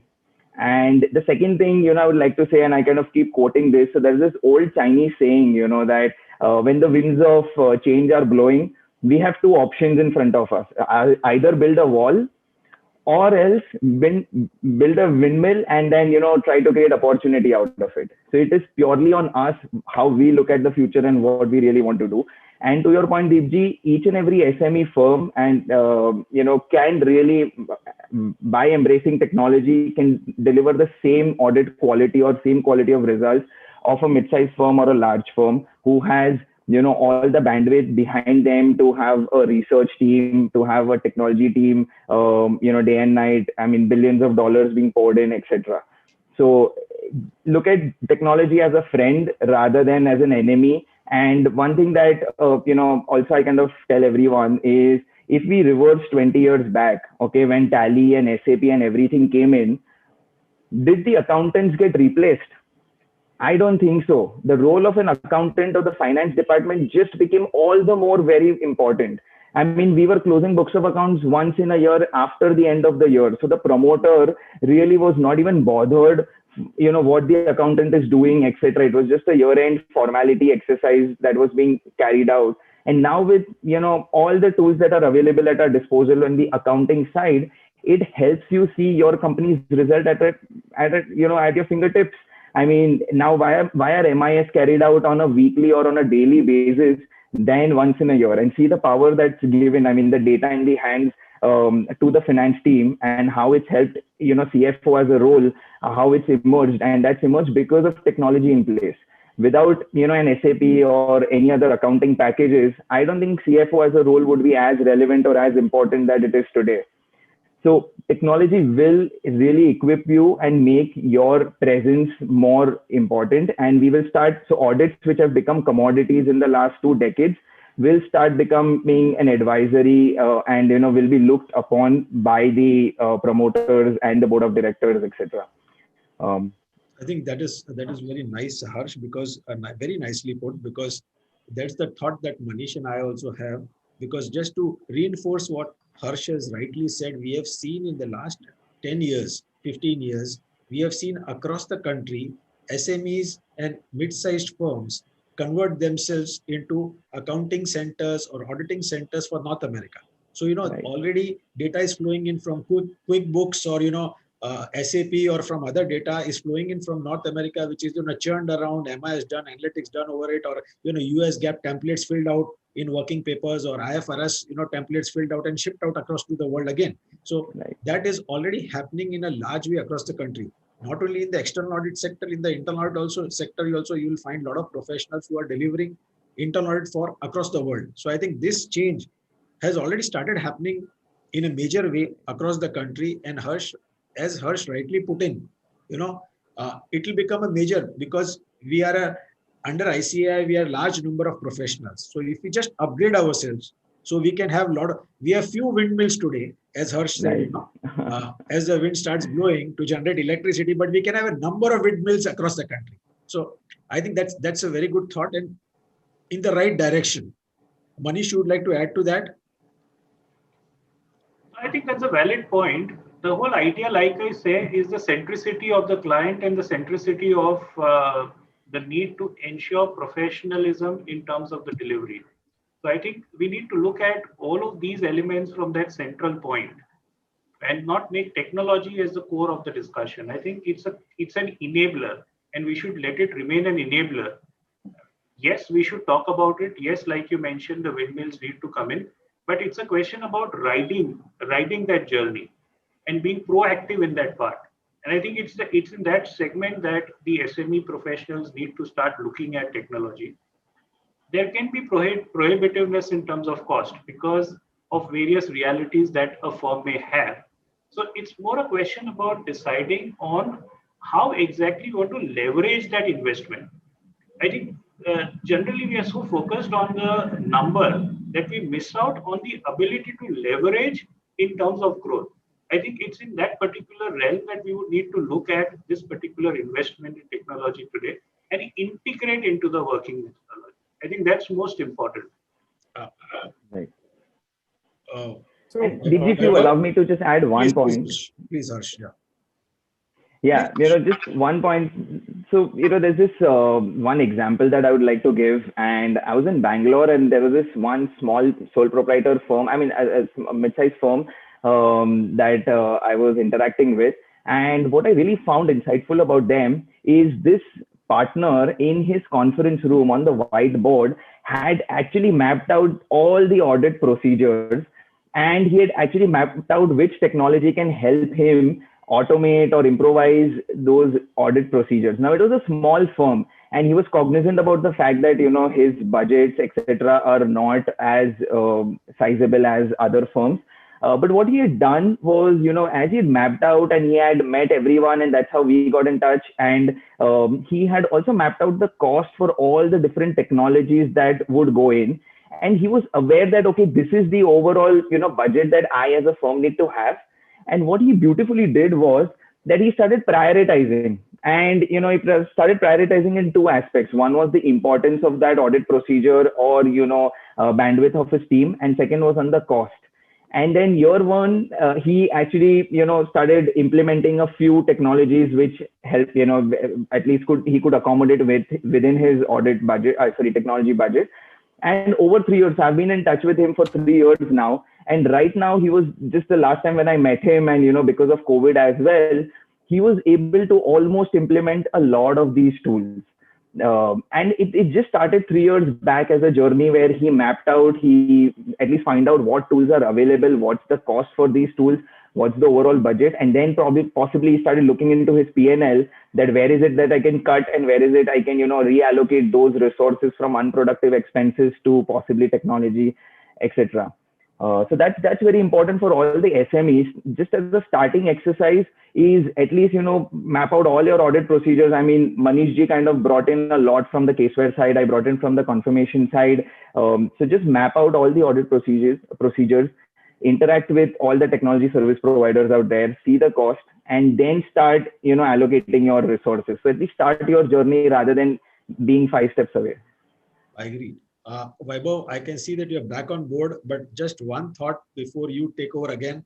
One important point. We have been talking about embracing technology, in a very positive manner, but there's one other thought to this discussion, which is the audit risk and liability to professional. So I think whether it is confirmation or working papers, I think it's very important today because we have been seeing over the past 2 or 3 years, 4 years, increasing liability to auditors and also increasing scrutiny by regulators. What did the auditor do? How did the auditor work? So if something goes wrong somewhere, immediately, if something goes wrong somewhere, immediately you find that there is an increasing scrutiny of the auditor, of the statutory auditor, of the internal auditor, etc. So I think with technology, there'll be comprehensiveness to the documentation, to the evidence, which can be then demonstrated and which could act as a face saver, which could act as a life saver for the auditor per se. So I think that is also an important consideration in adopting technology today. Over to you, Vaibhav. Great. So there was a question from the floor on data privacy, data security, and data confidentiality. How should, as an auditor, one think about this when you are adopting technology? Because we are going to exchange data back and forth. Clients will share files, information, will send it back. So any best practices around data? And this is for anybody, Yeah. Harsh, Manish, or Deepjee, whoever wants to go on this. Okay, I don't mind going first. So, valid question, Vaibhav. So, as we embrace technology and we go on the path towards digitization, cybersecurity is something that kind of, comes to the center and becomes the elephant in the room. But, out there, what's most important is the service provider that you are using. You need to ensure that they have the relevant checks and balances in place, right? So are they SOX certified? I mean, are they going through process audits? Are they also, VAPT certified? That's basically penetration testing reports. Who's doing all of these activities? For how long has the service provider been in business? So just in our business, as we integrate with banks, I mean, today we've integrated our platform with 20 plus banks in the last 3 years. So we have Kotak Bank, Bank of Baroda, Citibank, HSBC, who's responding to auditors' confirmation independently through the platform. Now, as we integrate, we go through a very stringent scrutiny of our application. So there is this whole information security team that sends out, I don't even know, I think one of the banks sent out a questionnaire which was 350 pages long. And I was just internally discussing that the white paper for confirmation.com was not 350 pages long, but that was the security questionnaire that came to us.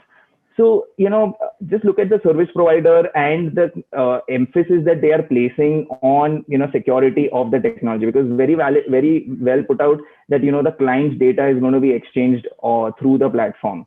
And that's something that each one of us need to be cognizant about and see which tools we are embracing and what importance are they placing on those aspects.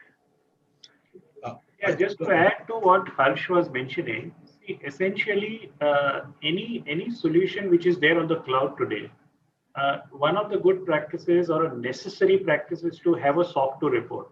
A SOC 2 report is primarily looking at the compliance in terms of the best of the class InfoSec policies being followed through, and it's a third-party certification of the environment on. Now, with that assurance, the element of any breaches is more or less getting addressed on that front. Now, we are looking at two environments. So we are looking at an environment which is inside the firm, and we are looking at an environment on the cloud. Inside the firm, I think the IT policies of the organization, of the firm, in terms of how data is managed and handled, would form a core role in terms of that. So it's not just to do with the soft data, but it's also to do with the physical data. So information security as a subject needs to be looked at by the firm. I think that's important, but for an SME, there can be various challenges associated with that.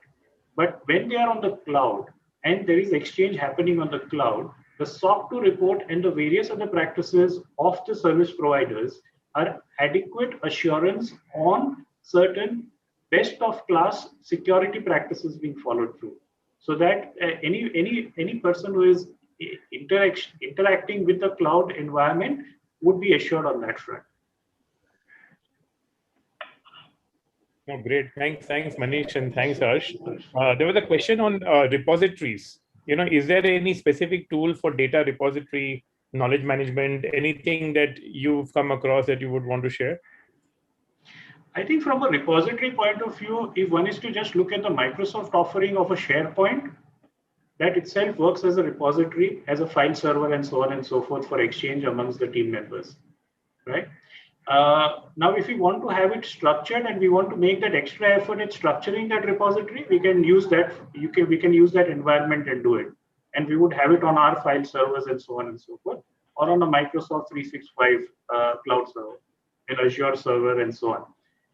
If we want to have it engagement specific and we want to have those retrievability, because essentially when we talk about a data repository, the most likely scenario is that I may want to refer to this data maybe 3 years or 5 years down the line, when people who are associated with that particular data generation may not be there.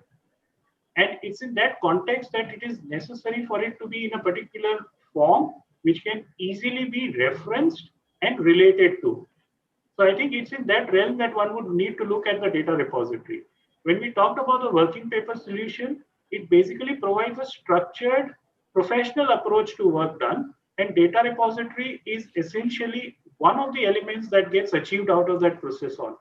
So to that extent, I think these are two counter options which can be considered by a user. Super. That's a great answer, Manish. So there is a general question that we're getting across. Can we have a list of the tools which can be used by SME firms? Cost-efficient tools or tools, and maybe, Deepjee, I would encourage you to think about maybe writing an article in the journal at some point. Sure. If between all of us, we can put together some basic tools which people can, with firms can look at. I think that'll be very useful. But if you want to add any one or two comments on how should a SME firm think about what are the basic tools that should be in place? I think what we can do is we have already got some paper on that, but also we'll update that paper and maybe that can be circulated to all the participants who are there today. Maybe in 3 or 4 days time, we'll circulate it to all the participants who are there today. And plus, if the BCA finds it useful, they can publish it in the journal also. So, I'll take that up and I'll see that it is circulated to all 4 of us first, and then to the participants, to Vaibhav, to you first. And then you could just ensure that it is circulated to the participants and then put it up for the journal for publication. Because there is a write-up already available with me and we can update that and we can, I'll send it to you. Super. No, thanks, Deepjee. I think we have almost at the end of our session. There are a lot of other questions, so please feel free to write in. We will ensure that the questions go to the speakers and I'll try and revert back. With that, we bring this to a close. I want to thank all our esteemed panelists, Harsh Jogani, Manish Pipalia, Deepjee Singhal, and thank you everybody for joining in. Let me turn on the baton to my colleague Kinjal Shah. Kinjal leads our committee. Kinjal, any closing comments, and you can do the honors to close. Thank you.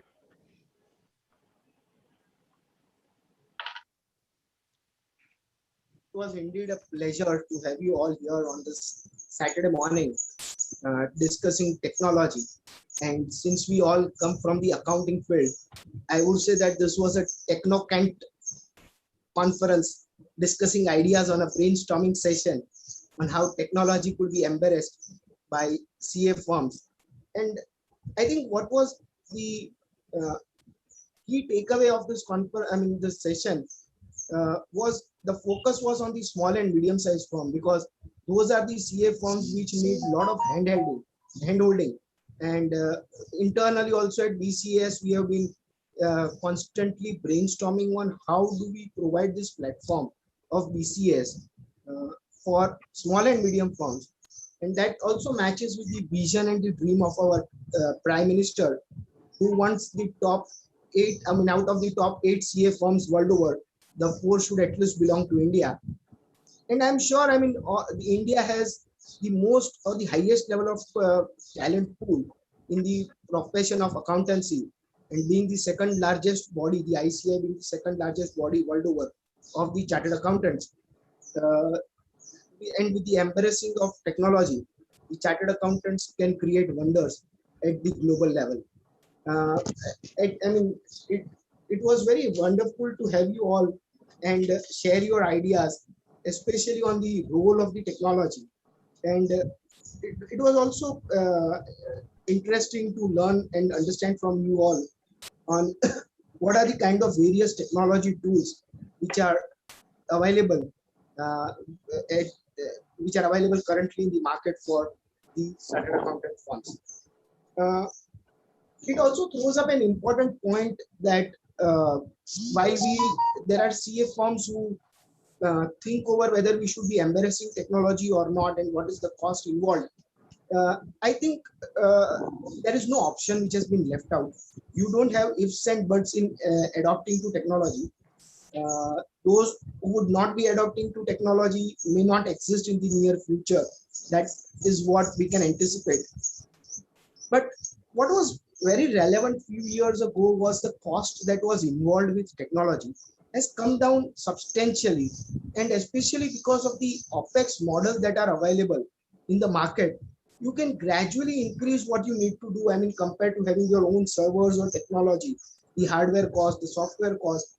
Now, when you go with the OPEX model that Harsh was discussing, like the confirmation.com or similar softwares, like similarly, I mean, a simple example could be a Gmail solution or that one or the one that is provided by Microsoft. So they have become so reasonable in terms of their OPEX options which are available.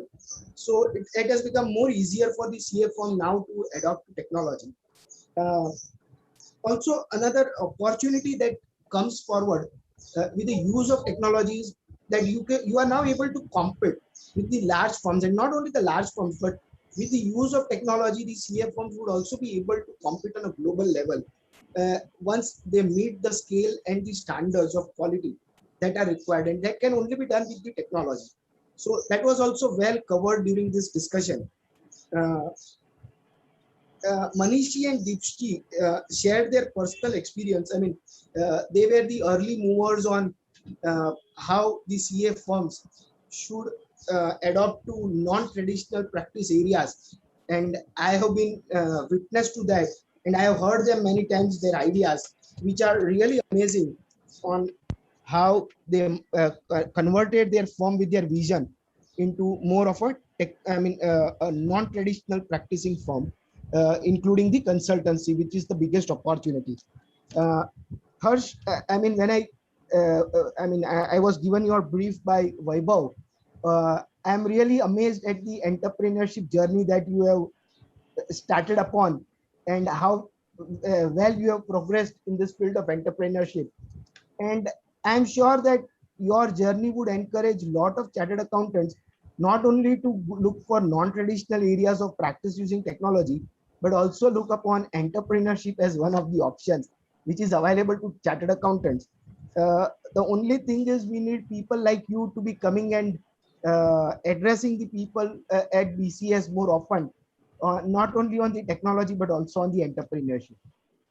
Uh, and last My but pleasure would be mine. Yes, and last but not the least, I would also be expressing my gratitude to Vaibhav.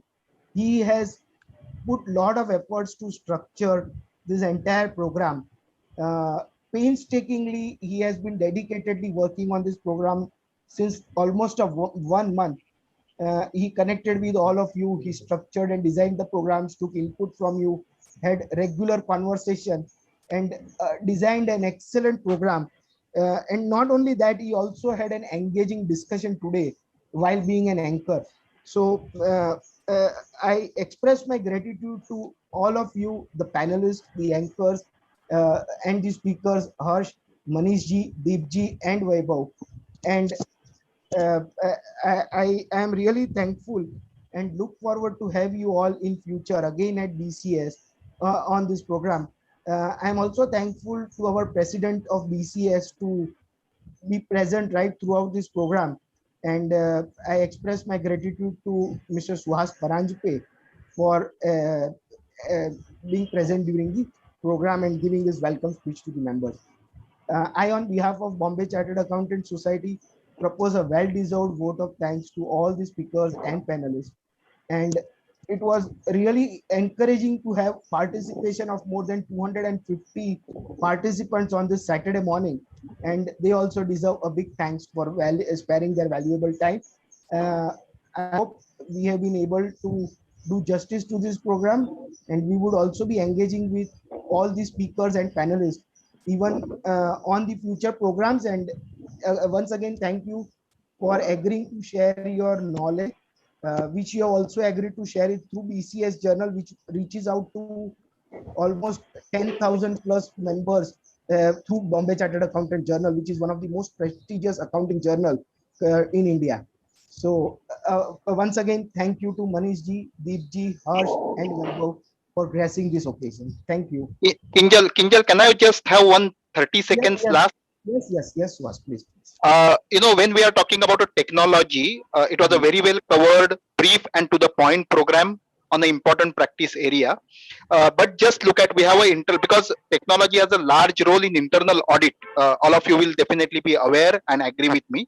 And our internal audit committee is a very focused committee, and they have two programs in the next few days. One is on PCAS and IIA joint talk on internal audit lessons from cricket. It's a different kind of program wherein our internal audit expert Satish Shunai, I'm sure he will talk about technology there, the role of technology in internal audits. That is on 19th of May. And there is one technology driven program, analytics boot camp for youth, by an internal audit committee with Sama Audit on 27, 28, 29 May. So please look at these programs, and I'm sure you will get enrolled and benefited from them. Yes, thank you, Kinjal, and thank you everyone. Thank you. Thank you, President. Thank you, Kinjal. Thanks all the participants, and thanks everybody. Thank you very much. Thank you so much. Yeah, thank you everyone. Thanks Suhasji, thanks Kinjal, thanks Vaibhav for organizing all of this, and to the entire BCS team, and to all the 250 plus participants who patiently heard us out on Saturday morning. Thank you. Thank you so much. Thanks. Thank you.